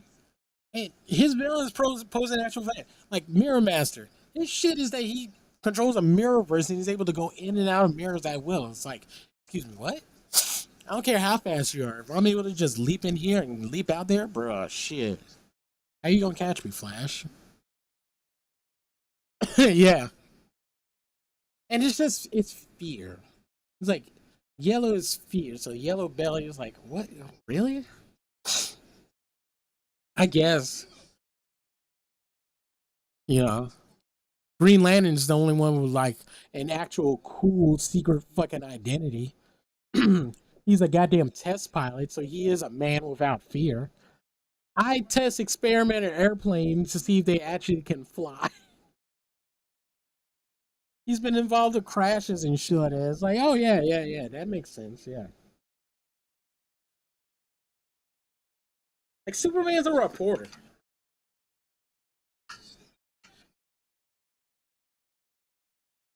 I really got mad. He's like, when I started watching the CW Flash and they had him doing like instead of just Barry Allen, instead of just Flash and then like, oh, Barry Allen's like a side person that has to deal with all the human parts of being the Flash. Like, no. Whenever I got Smart Allen, bro, and he like, oh, I'm a forensic scientist. Like, yes, yes, he is. Like, yes, the Flash is fast, but he's also a forensic scientist. He's not a dummy. He's smart. Let him be smart.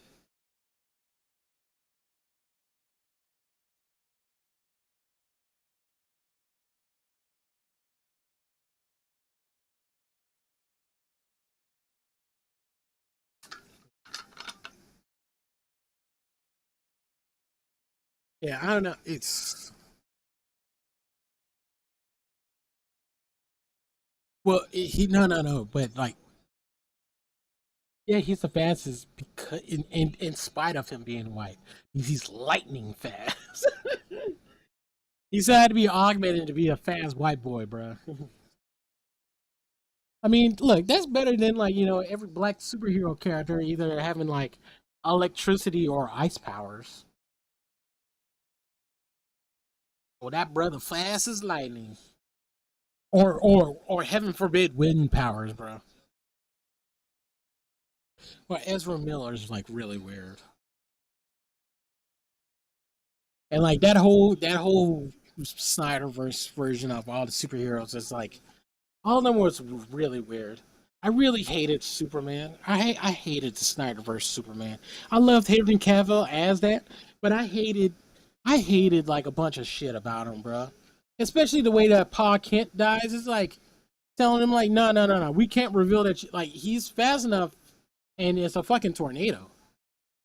Like it didn't cement. It didn't cement what Pa Kent dying in the old Richard Donner Superman's meant. It's like, yes, I am an omnipotent being. I am one of the fastest beings in the world. One of the strongest beings in the world. I can solve almost all problems because my body has a solution for it. I have a solution for almost everything that I need to do. But when Pa Kent dies of a heart attack, that just shows you, like, yes, you are all powerful, but yet you are also powerless.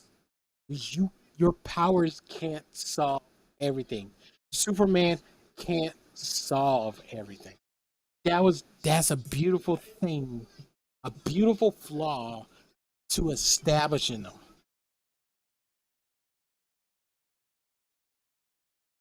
Yeah, yeah. You know, if you're gonna be an all powerful jerk, then you're just a villain. You're using your powers in the worst way possible, and you're not even thinking of your limitations at all with that power. You're just like, oh, I have all this power, or like whatever. But it's like no, no, no, no. You gotta show that they're not actual gods. Because a natural god would have been able to solve this. But then Pa Kent being taken by the tornado, and that was just it. It's like, what? No.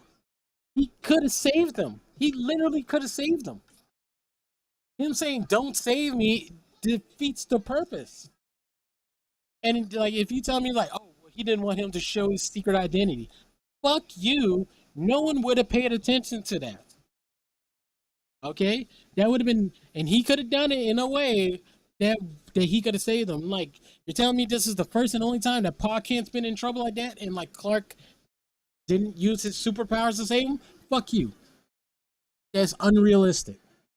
That's unfucking realistic. Hey, you just make yourself seem dumb, okay? Get the fuck out of my room.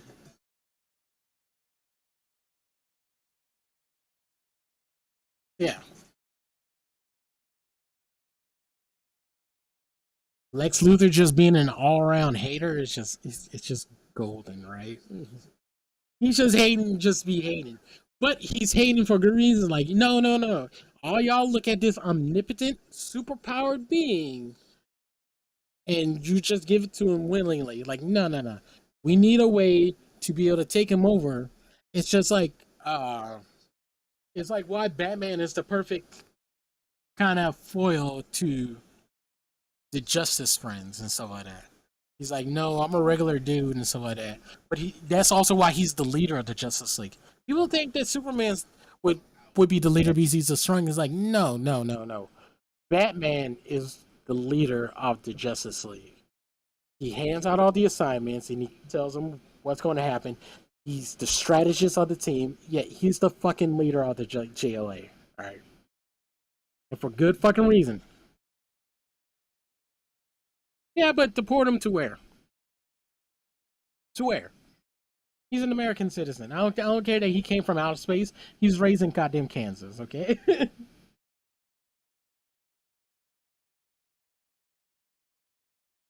But, like, you know, Superman would have fingerprints unless Kryptonians don't have fingerprints. Like, there's not that much different to his physiology than, like, a regular fucking person. Except for he has power of molecular manipulation. That's how I describe his powers. He's able to manipulate the molecules around him and be able to do stuff. He's just like the power of flight. How do you explain that? What is he doing? What makes him go faster? Is it just like sheer willing of his being that makes him go for like?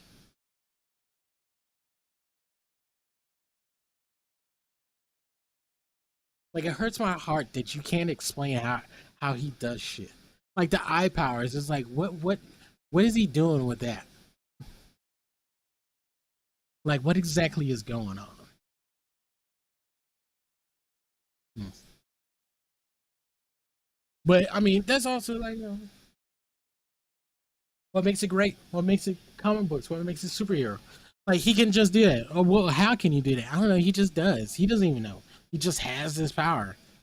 Doesn't know like what molecule or part of his body is making him able to do that. So, like, yeah.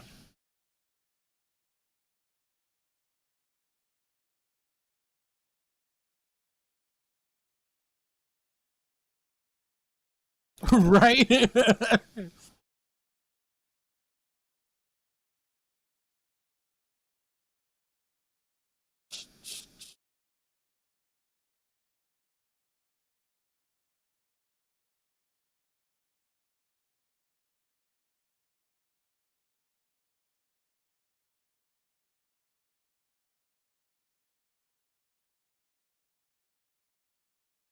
Yeah, it's just the silliness of like certain things. It's like, wait, what? You're trying to bring reality into this? No, you can't bring reality into this. You know, it's like everyone trying to make something for all mediums. It's like, no, no, no, no. No, it's like, why are you trying to tell it exactly how this one medium told it? That medium was perfect for this. You can't you can't convey the same emotions in the same way.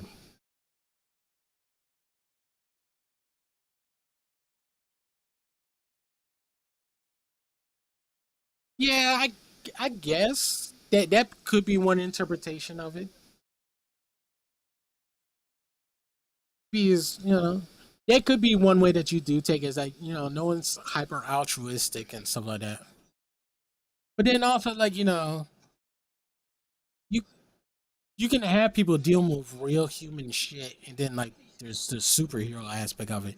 He's like, what's the main thing that like limits superheroes and stuff like that? It's like it's the fact of they're doing these incredible feats of strength on normal people, and they're not killing and or permanently maiming those human beings, right? But that's the only thing that breaks down the reality of it. I would say. Like if you watch like Batman like beat up a bunch of like regular ass fucking criminals, and you see that the way that they portray them like hitting walls and stuff like oh yeah, that dude's paralyzed, that dude's this, that dude's that. Yeah, that's exactly what would happen.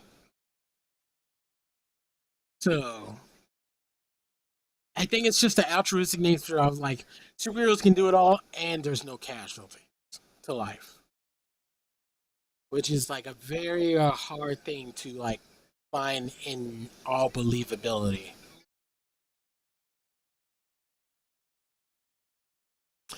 But it's also, I think it's just it'd be more or less the legal system. Oh, Superman captured this criminal. All right, Superman, will you tell us your side of the story? Oh well, this didn't happen. Oh, but Superman, who are you really? Are you a U.S. Are you a citizen? Do you pay taxes? Do you hold a job? Oh, you do all these things. Oh, so you're an actual person aside from your gig as this super powered being. So, but it's basically like the police didn't ask you to do this. The government didn't ask you to do this. You're doing this off your own free will of what you think right, wrong, and justice is. How can I take your word that you did the right thing when apprehending this criminal?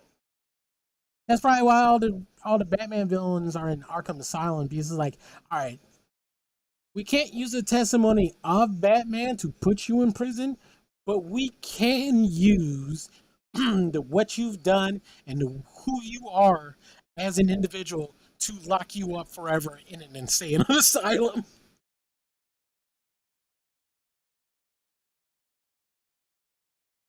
Like we can do that to lock you up forever. We can't lock you up in our justice system because, like, how are we supposed to prove in a court of law that this vigilante didn't obscure your rights as well?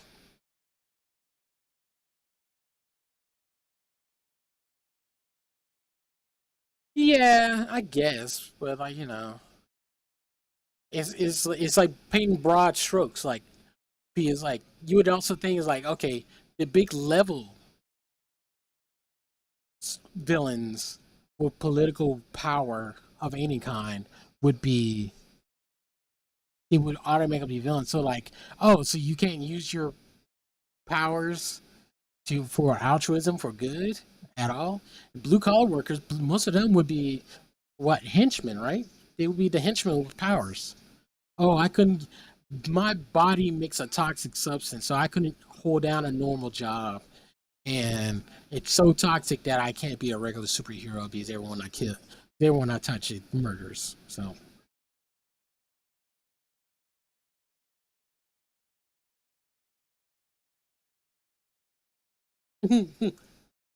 right, like the Joker alone, like he breaks out or whatever, and it's just like also the Batman universe has way too many doctors that go to the villain route. Dr. Harley Quinn, Dr. Pamela Isley. Who is it? Who else? Like very well educated people in the Batman universe. The upper echelon of society are the real villains. Oh, you had the best education? You went to Harvard? You're going to be a villain. You moved back to Gotham? Yeah, you're a villain.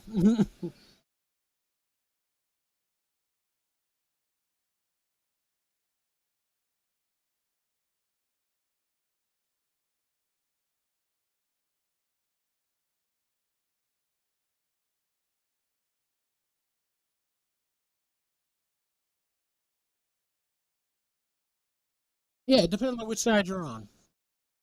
Depends on which side you're on and if you're winning. And that's a quote I just heard from like a Batman thing. It's like, someone asked him like Batman, like, what's the difference? He's like, it depends on which side you're on and if you're winning. You know, are you a freedom fighter or you're a terrorist? Which side are you on and are you winning? If you're on one side and you're winning, yeah, you're a freedom fighter. If you're on the other side looking, no, you're a terrorist. It all depends, right? It depends on how you see the world. It's like, what you think is morally wrong, someone else may not think it's morally wrong. Oh, it's morally wrong to hang people in a public square and execute them. Not if you're growing up in the earlier stages of human history. That's how everyone that was entertainment and how you kept the masses in line. You proved like, no, no, no, no. We punish people for their crimes here where they're caught. Yeah, I know. And it's like, execution. Execution is only right up to the point where you are like, okay, so you're cool with the taking of another human life for this, but not for this. So, it's dualities and everything, and it's personal moral judgments, man. People can't place your moral judgments on the whole world because uh, you don't know what my life experience is. Like I used to follow one streamer. He's a GTA streamer. I used to follow him and like laugh at his antics as playing this old man until someone in his chat, he's like, no Pixel used to do like, the Pride Month stuff. So be like the rainbow flags all over the place and just all this LGBT gobbledygook, like just all over the place, just plastering and like, yes, it's gay month. Woo! Just all over the place. And someone in the chat, I guess innocently to me, said, I don't have a problem with it. I just don't like them throwing it in my face like this. Like, do they really need it all over the place? Like, yeah, it's pride. It's like whatever. Like, I don't care that you do that. It's like don't throw it in my face. And he innocently just said, he's like, I just don't like that. And that streamer just jumped on him. He's like, you're banned. I don't have any place for hate speech in my thing, in my chat or something like that. There's no reason for you to ever feel that way. I'm like, whoa, whoa, whoa. You can't tell someone that. You can't tell someone that they have no recourse. If I personally do not like gay people, and my reasoning being for that, that's my reasoning for hating a gay person. You can't discriminate against me just because you may love every aspect of a gay person, but I don't like gay people. And my reasoning for like not liking gay people is like, you know what? Maybe I was violated by a bunch of them, or nothing but gay people have treated me wrong all my life. You're telling me I have no I have no cause to dislike them, even though personally, gay people have screwed me over and done other terrible things to me all my life. Yeah, they weren't going to let you say that, Valdrin. Valdrin, I knew it. I knew it the second you're done. See, I don't know why that's hate speech. That shouldn't be labeled a hate speech, and I can't do anything to not make it hate speech. Yeah, it wasn't even that spicy. It wasn't. And I'm sitting here as a dude just talking about it. But yeah, like evidently they get really butthurt really easily. But there's evil on both sides, bro. There's evil on both sides. There's evil on all sides. All right, not everything's altruistic. Like my mom thinks that I have a problem with like gay people. I don't. I personally don't care, bro. Whatever you're attracted to and whoever you fall in love with, that's on you. I can't do anything about it. But there's certain things that gay dudes, mainly gay dudes in general, and gay women also do that. Like, nah, no one's calling you out on this. You can't do that.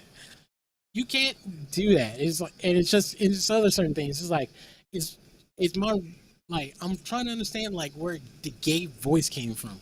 It's like the second you turn gay, all gay dudes like talk with a lisp and like are extra effeminate. It's like to me, it's like you're playing a character. It's like, oh, well, the ones in the species who like dick talk like this. It shows that you like dick, or like or like the ones in species who like primarily vagina talk this way and look this way. It's like, oh, so y'all trying to say the same things of.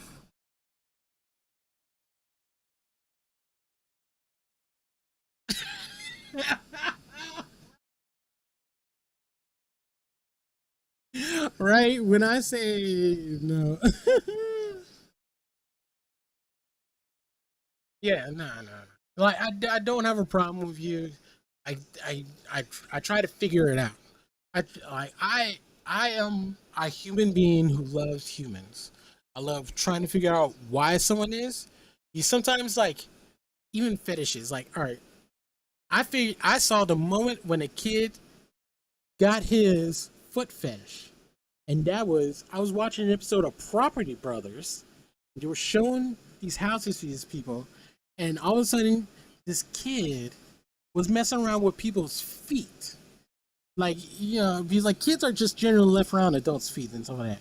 And they're like, oh yeah, no, he just likes people's feet. And then all of a sudden, all these adults started getting their grippers out of their shoes so that this kid can mess with their feet. I'm like, oh, you're just reinforcing this kid's fetish stereotype. Oh, when this kid has a thing for feet, later on when he grows up, this is where we can pinpoint it. It's documented on television.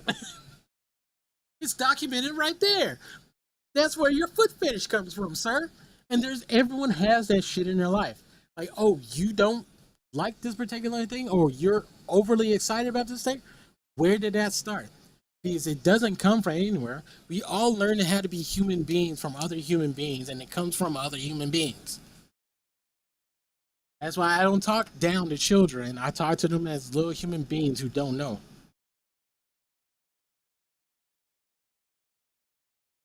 Yeah, they kind of are. And it's just because, like, you had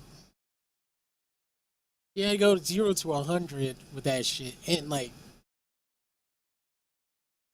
I don't know. It's the only problem I have with femboys is, like, I guess everything about them. Because it's like, why are you acting like this? Oh, because like I like dressing up like a girl and doing girly things and like just being a hyper feminized version of what a girl is. So like wearing dresses. I'm like short dresses and I'm like meow. So like you're playing. So you love being a boy and a girl so much that you're portraying like the hyper wrong side of like what either of those are. It's like, and it's always, and really, and it's like, it's always has to do with sexualization of things, right? It's like you're acting this way in a sexy way. It's like, why does it have to be sexy? Like, when the Scots wear kilts, it's not sexy. It's like for breeziness. Like I like to feel a breeze on my undergarments. Like, oh, I totally get that. Yeah, balls are sweaty as shit. That whole region down there, yeah, it's sweaty as all fuck. If I could, in a manly way, get away with wearing like some sort of dress, like, I feel for it. If you have the bravery to do that, then more on you, man. And if I accidentally see your dick because you want to do a cartwheel, like, oh, bruh, put your dick away. Like, as long as you're not obnoxious with it and I'm seeing your junk, like you flashing me your junk on it, I'm gonna punch you in your dick. All right? Like, hey, you teach people how to treat you. So if someone's doing something that you don't like and you tell them, like, hey, stop doing that shit, and they keep on doing that shit, then you have every right to tell them, to force them to stop doing that shit. I told you once. Stop doing that shit. Don't do it around me. I don't care if you do it. Just don't do it around me. Don't force it on me. And even then, it's like, it's personal responsibility.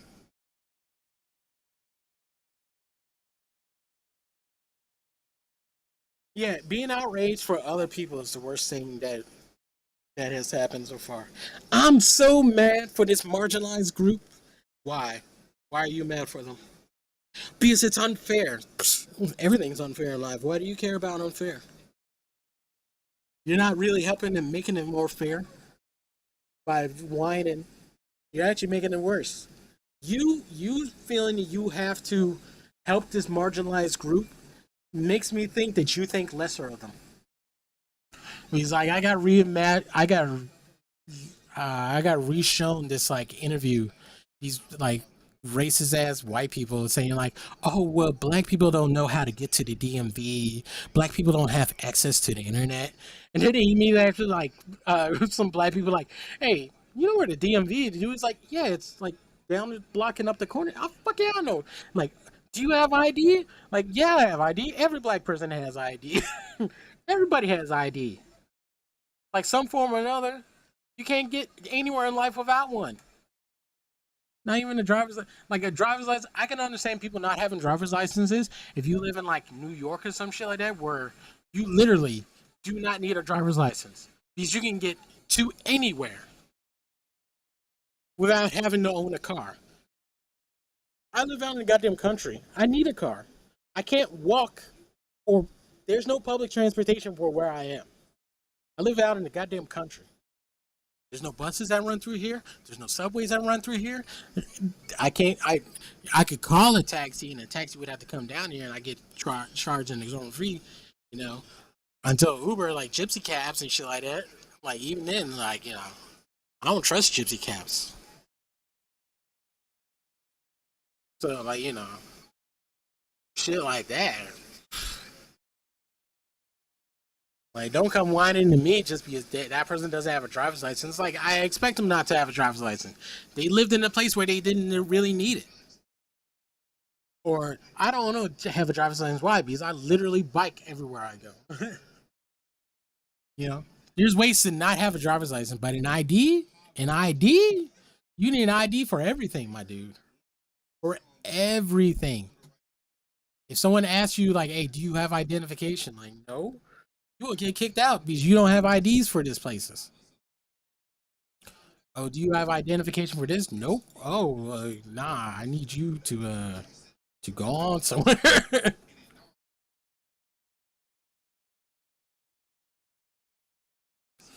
I've been out here 3.5 hours.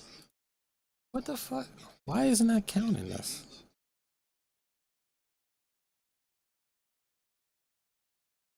I know it's not me watching this shit.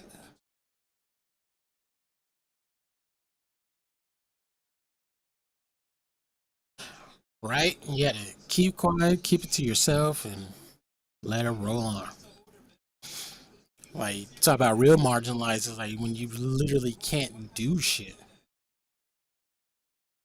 Like, oh, you can't vote. Like, that's marginalized. Like, what the fuck you mean I can't vote? I'm an American fucking citizen. I'm not a felon. I'm not a goddamn criminal. You fucking mean I can't vote? I'm a fucking citizen of this country. I pay my taxes. It's just like it's like when you get arrested as a felony and you lose your voting and gun rights. Like, so you tell me I lose the right to defend myself and I can't actually vote to make for the best person for my country. Like now, there's a way for you to get that shit back, and like by all means, do everything you can to get that shit back.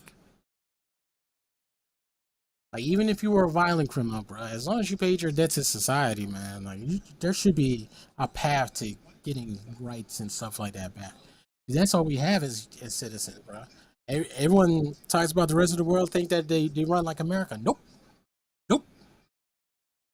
Plenty of places where you can't say what the fuck you want. You can't do anything. You can't literally pull yourself up with enough hard work and luck and guile.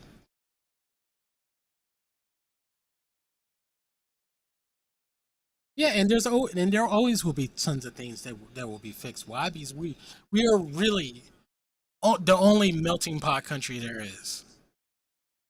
Like anyone can come here and become a U.S. citizen. You can come here illegally, and there's a way for you to become a legal U.S. citizen. Other countries, there's almost no way for you to become a citizen of that country. And not as easy of a path as it is in America. You had to go through so many other hoops to become a citizen of other countries. And those countries will gladly take your tax money and all that stuff and have you not as a fucking citizen. US, man, you gotta try so hard to have the privilege of paying taxes. I love Easy's work. Wait, that's very specific, peer vibe. What do I think of Easy work? I love everything Easy, bro. And how do I feel about old hip hop? Um I liked it. I liked it. It's old hip hop, you could literally rap about anything. There used to be slice of life hip hop.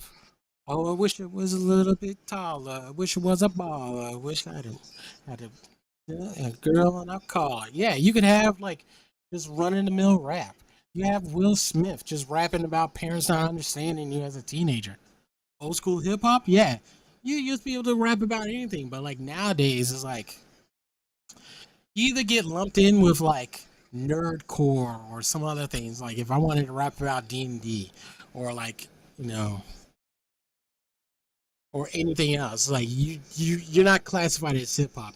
If you ain't black and you ain't talking about the hood, selling drugs, getting that money, getting that paper, bruh, are you really hip hop? Are you hip hop? Nah, you ain't hip hop. Like really? Like it, to me, it should be back in the day. It was open to everybody, bro. It was part of b-boy culture. Like everyone was a part of it. Everyone was part of hip hop. You had the b-boys who were dancing to the songs that the MC made, and then that the DJ made by cutting in two classics together. Then you had the fucking MZ hyping up the crowd, keeping it going, adding lyrics and stuff like that, telling them of their experiences, their this and that and the third. Yeah, old school hip hop used to be great, but now it's all just kind of like everyone gets mad. Like, everyone like mad at Tyler the Creator because like he's talking about like, old school hip hop and talking about all these gangster rappers and stuff like that. Like, really? Everyone gotta be a G?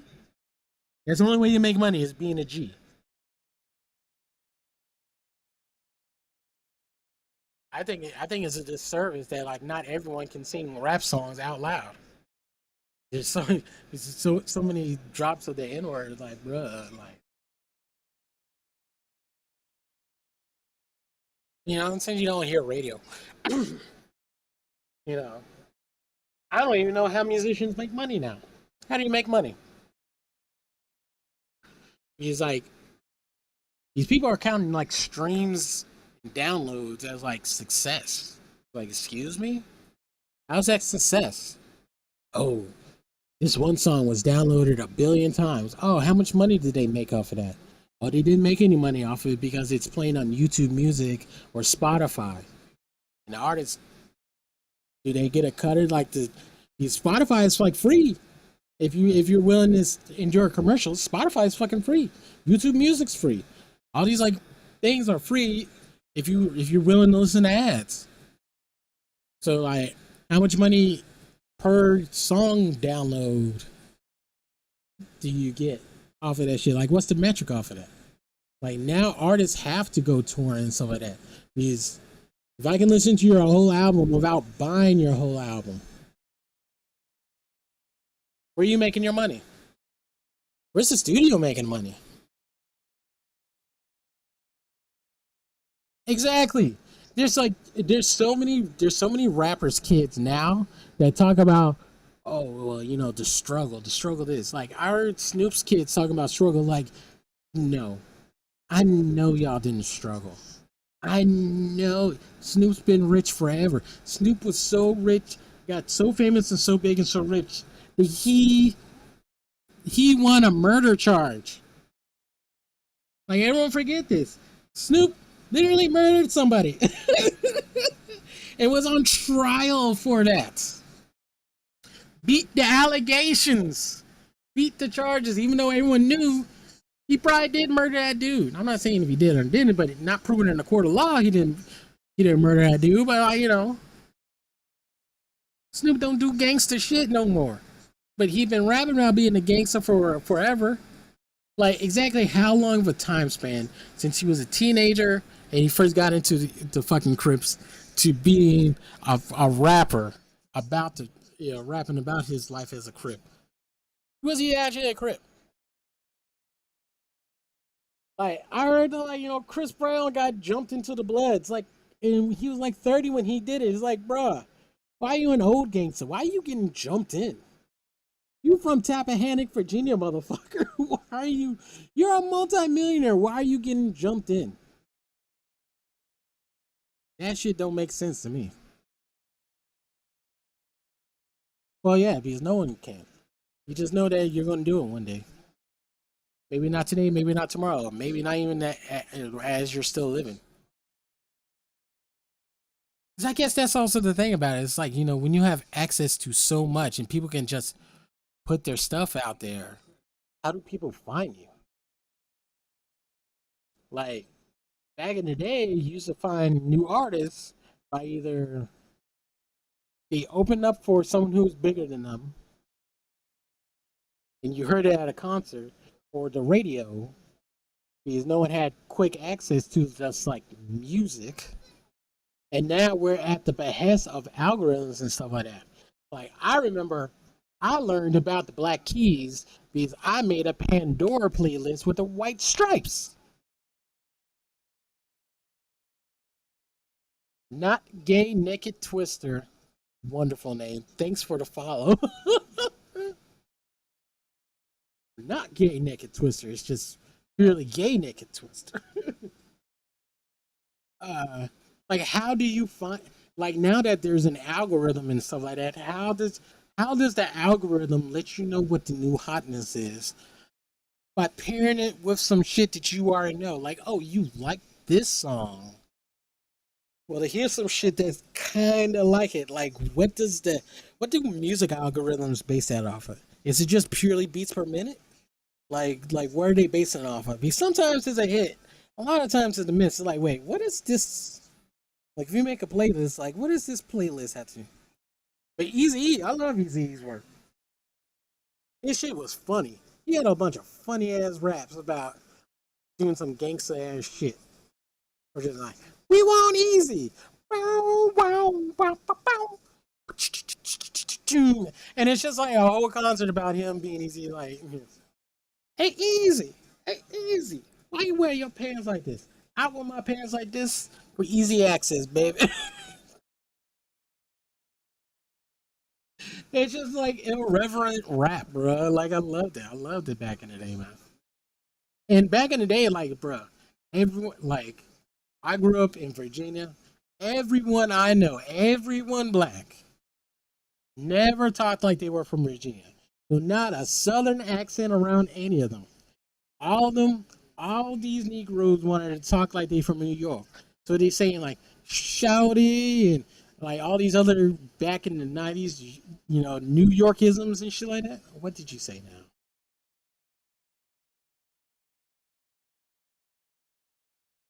Why is that? Why is that hate speech? That is not hate speech. And I'm changing it.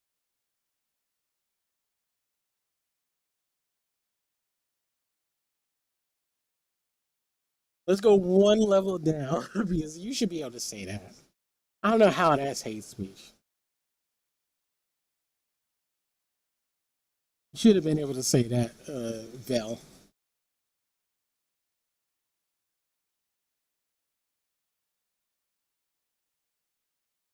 Yeah, it erased off my thing. Yeah, that was. How many white teenagers buy the album? Exactly. Exactly.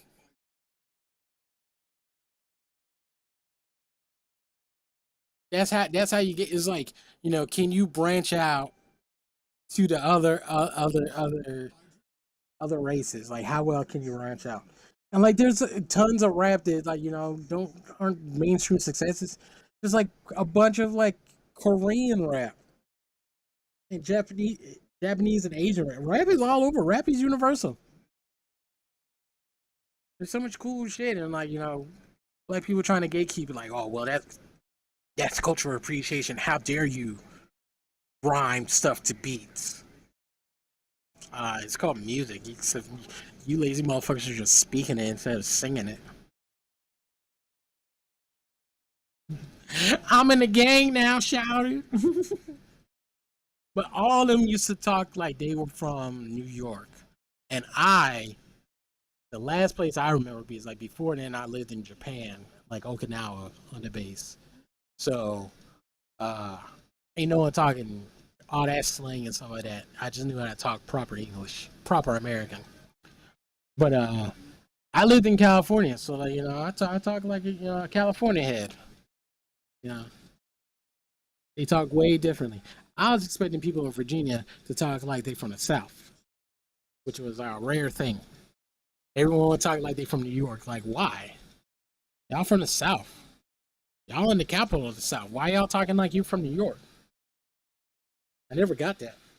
So I was the only one. Everyone else listened to Biggie and all that shit and listen to Pac. Nah, I'm sitting there and listening to NWA and listening to Easy E and shit like that. Ruthless, that's my label. He's listening to Ruthless at like fucking Easy E, Yella, uh, fucking Monique. Yeah, I'm old as shit, bro.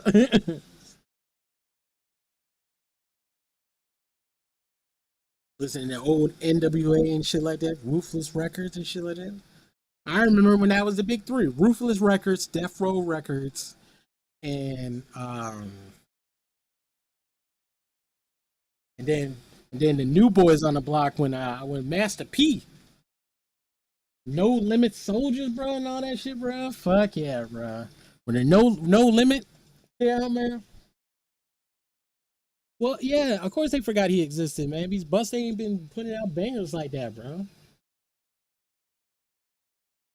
Like he's good, he's excellent and all that, bro. But like, when was the last Buster hit that you actually heard, or any of these old school dudes, man?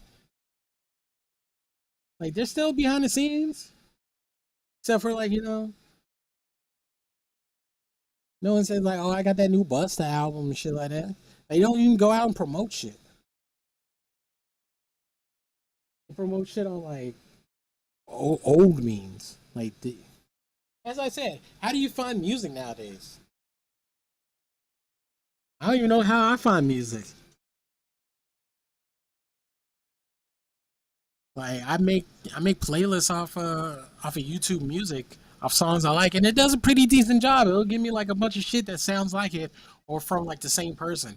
But then I start liking a bunch of it, and like, oh well, you liked all that. Well, let me just give you the same thing. And like, no, stop. I want new shit. That's why I said start a radio. My nose itches. Something fierce, chat. Like Avenged Sevenfold. Like I found them. I love Avenged Sevenfold. And I found them purely by accident. Um, I was listening to Pandora, and I was like, City Evil came on. I was like, what the fuck is this? I've been listening to like some hardcore metal and shit. I was like, fuck yeah. Who is this? Avenged Sevenfold? Immediately downloaded all the rest of their albums and started listening to all this stuff up to City of Evil. Like I know the progression of like the band like finding their voice and stuff.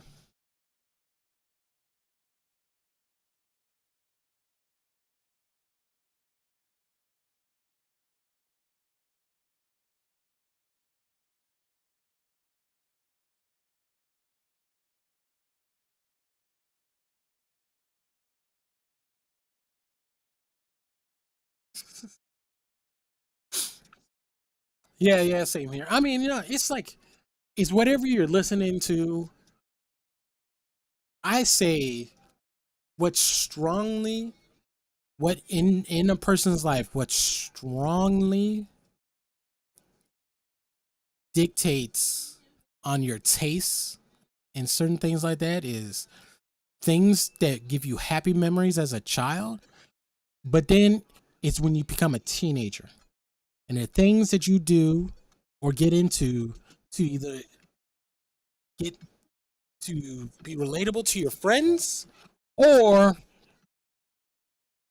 to get the attention of the opposite sex or whatever sex you like. So it's like, oh, I wasn't into R&B until I started noticing girls, and then that's when R&B started making sense to me. I'm like, oh, okay, okay. So this is what you do to get women. Okay, okay. And it's like starting to learn things that like starting to do things to impress women and stuff like that. And then like you slowly like, oh, I like this, but I do this to impress women, or like it's hobbies and stuff like that. When you become a teenager, those are the things that stick with you. It's like, oh, I remember listening to this when I was a teenager. It's like it's when you start discovering the world. It's like, oh, the world is a lot more bigger and stuff like that. It's like, you start getting into fashion, you start caring what you dress, you start making decisions for yourself about who you want. You're trying to find out who you are. As an artist only makes songs about his story. Well, who is it? Do you know the name of them?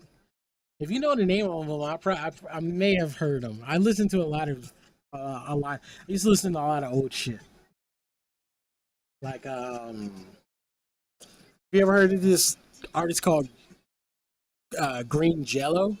He has this song about the three little pigs, and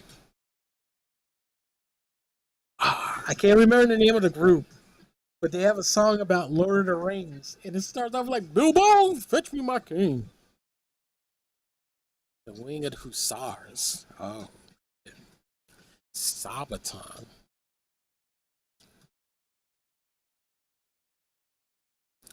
What? I think I've heard his name before.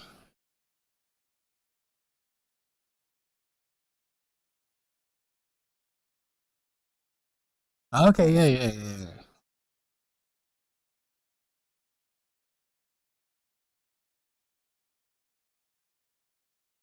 Crossing the Rubicon.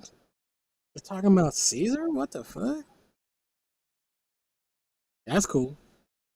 See, and that's what I mean. Like, could you have a rap group rapping about like ancient battles? Like, dude, if a rapper started rapping about Alexander the Great,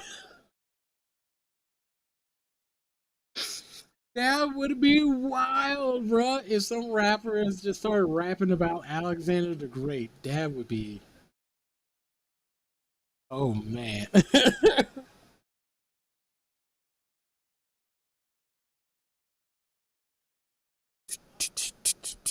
Fuck you. Fuck you very, very much. Do do do do. I hate your groove, so please don't touch. Fuck you. Fuck you very, very much. Yeah.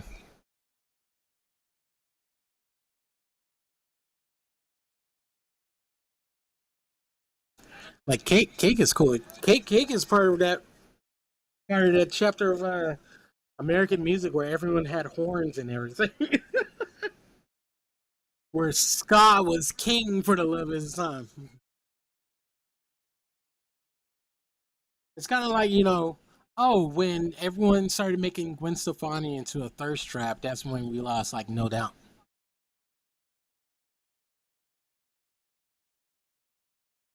Oh, you talking about Lil Darky? Lil Darky is amazing, bro. I love Lil Darky, bro.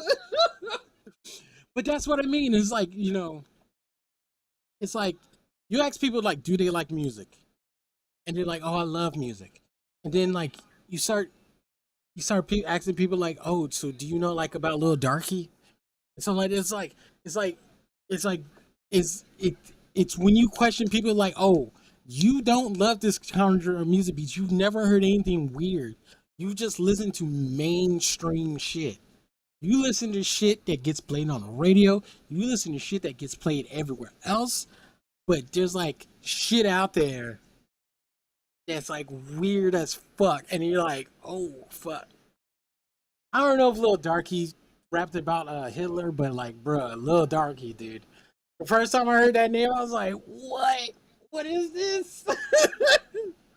And he's part of like that edgy kind of like rap rock core, bruh. Like, I don't know if he grew up like listening to like hardcore metal and shit and like uh what was that black group's name? Not Shine Down. Stardust? Like listening to like Head P. Nah. Seven Dust? Is it Seven Dust? I think it's Seven Dust.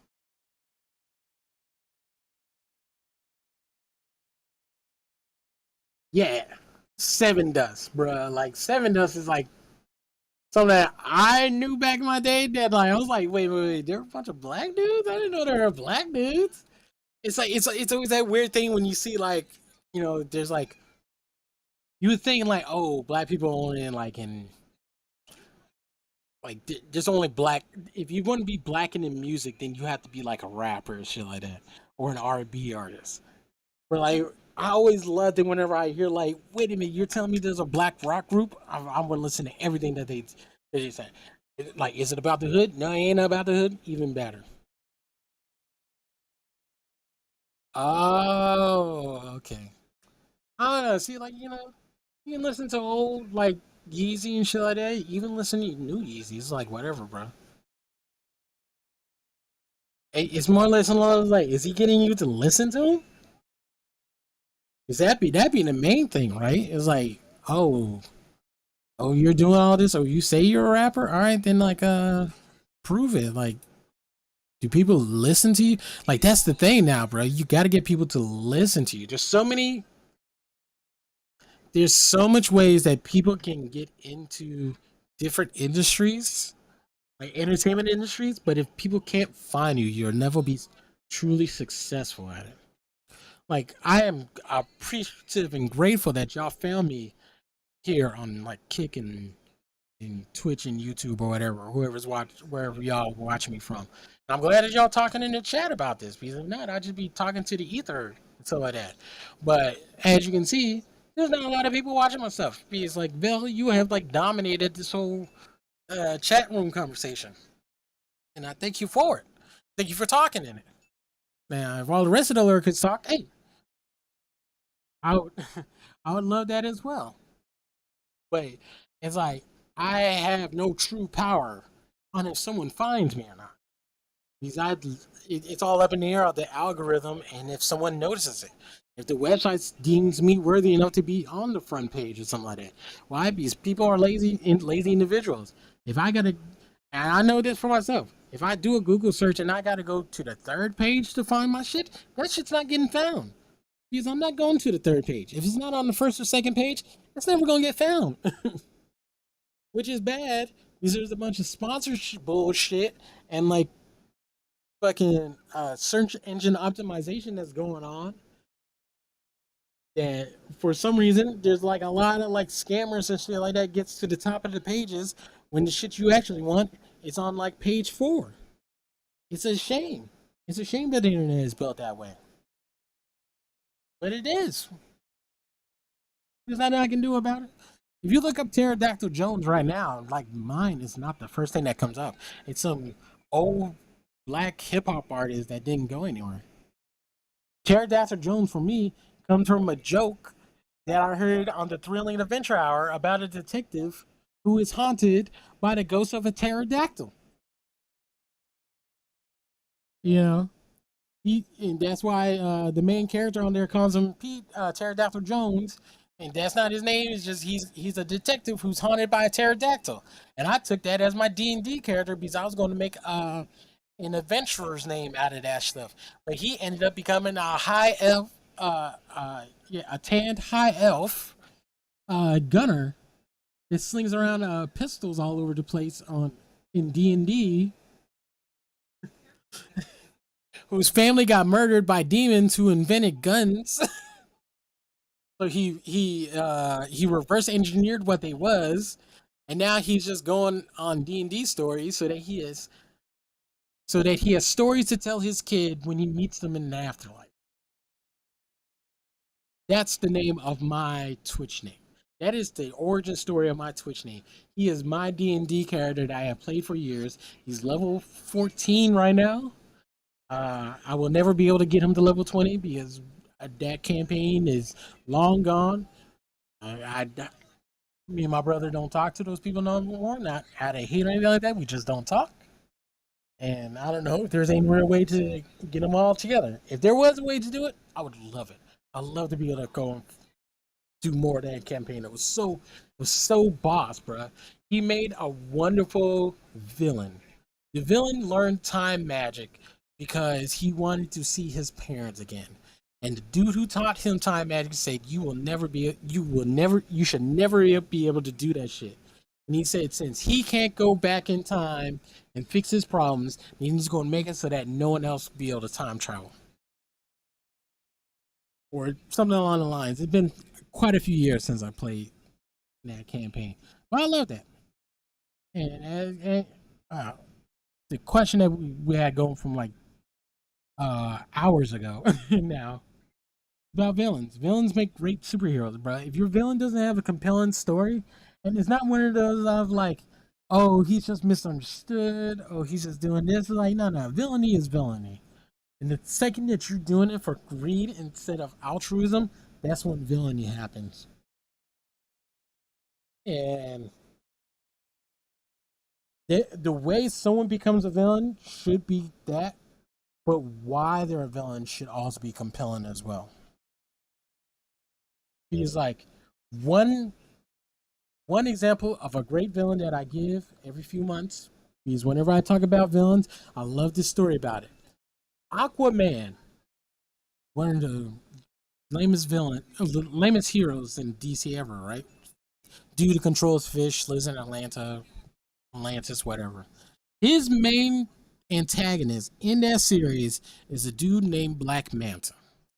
Black Manta is one of the rare black villains in comic books. They don't have too many because I think they're afraid of portraying black people as villains and evil because cultural backlash of like, oh, why does he have to be the villain?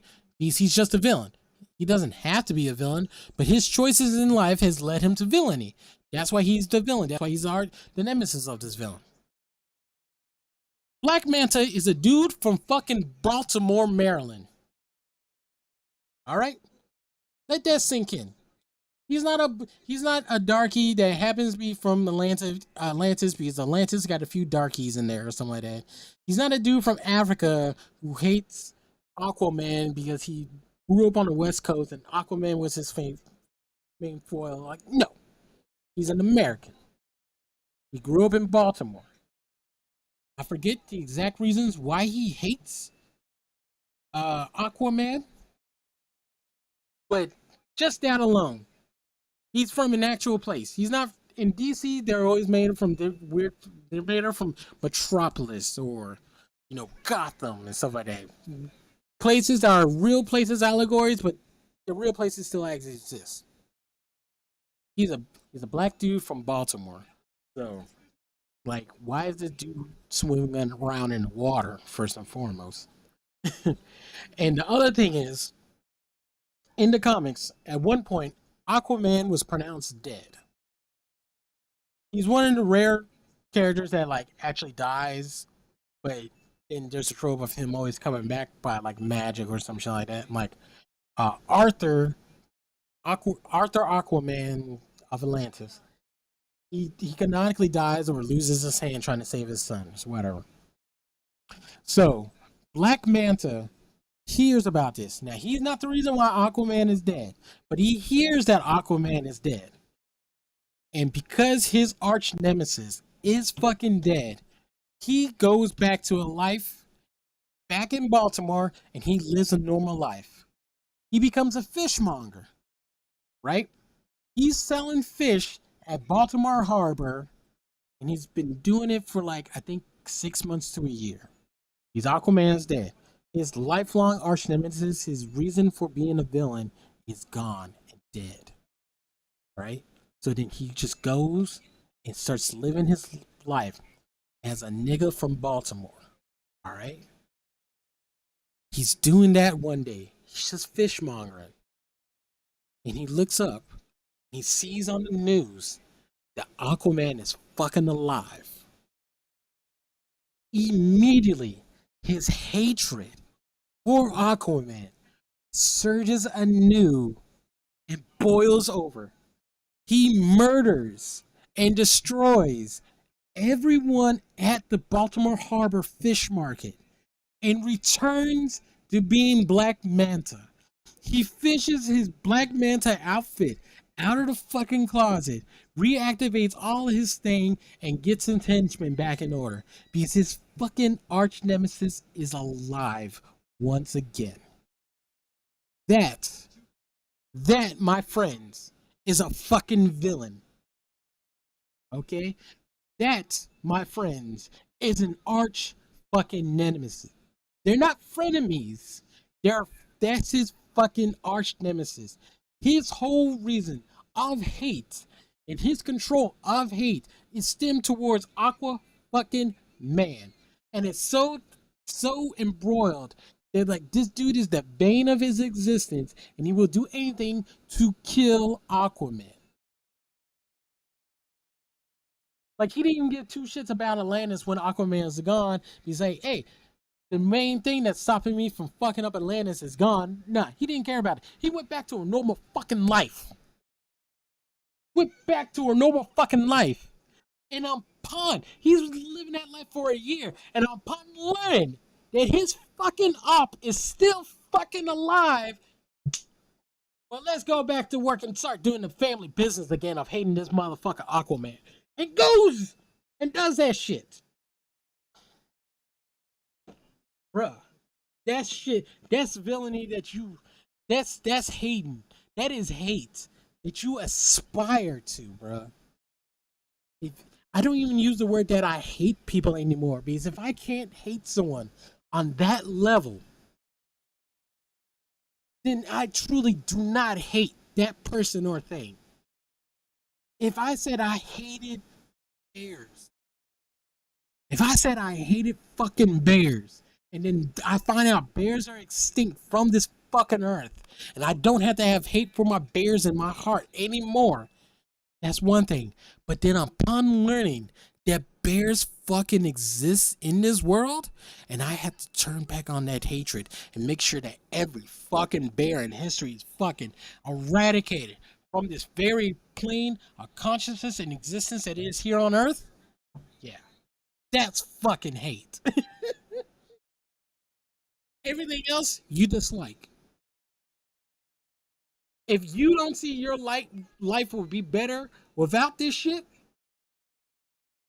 for whatever reasons, that's not real fucking hate. That's not real fucking hate. All right? You can dislike things, you can be annoyed by them, but true hate, ah, that's something very special and reserved. That's reserved. And it's like, mm, gotta love pure hatred, bro. I do. I do. When someone truly hates something, ooh, if I know there's true hate in this world, I know there's true love. And I love both of them. I love true love and I love true hate. Because if you can truly love something, then you truly hate it as well.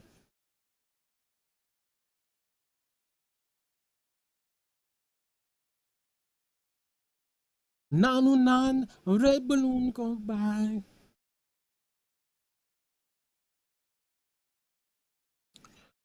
See, I love, also my favorite genre of music is upbeat, sad fucking songs, bro. Songs that like you listen to and you actually listen to the words, you're like, oh my god, this is a worrying song. Like what? This song is about that? Oh shit! Like Copacabana. It's not one of my favorite songs, but I do really like that song just because it's about a girl getting murdered in a club, and it's so upbeat. Like what? This song is about what? About some girl getting murdered in a club? Yes. It's about a girl who got murdered in a club.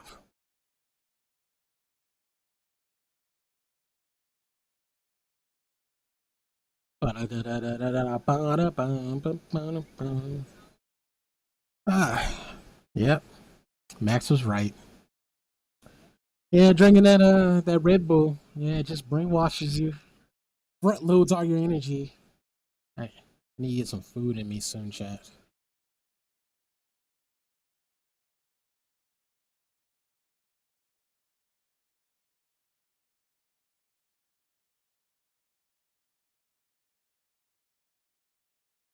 Ah.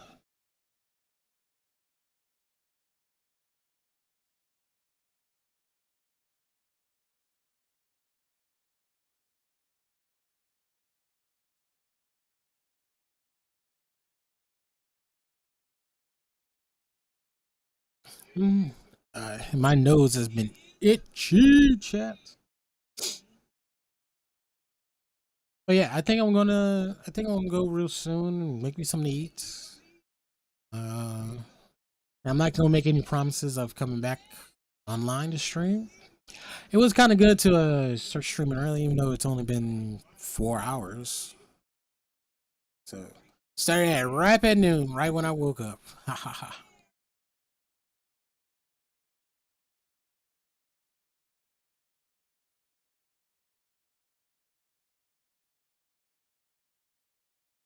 But yeah, go check out my YouTube page. Watch some of my old streams. I don't have very many videos up just because I'm a lazy piece of shit, and I just video editing just seems strange to me. So it's really hard for me to get into it. I probably should just edit a video on stream. That's probably what I should do.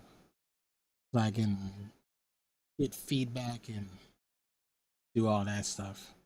But yes. Thank you to everyone who talked in the chat. Thank you for all the follows. Please like, comment, subscribe. Subscribe, help your boy get out of amateur status into professionals. But no, it's too early for me to ask. I'm not gonna ask y'all to subscribe to me. Just because, like, that's up on y'all. Y'all want to give me $5? Hey, I'll take $5. Boom, boom, boom, boom, boom, boom, boom.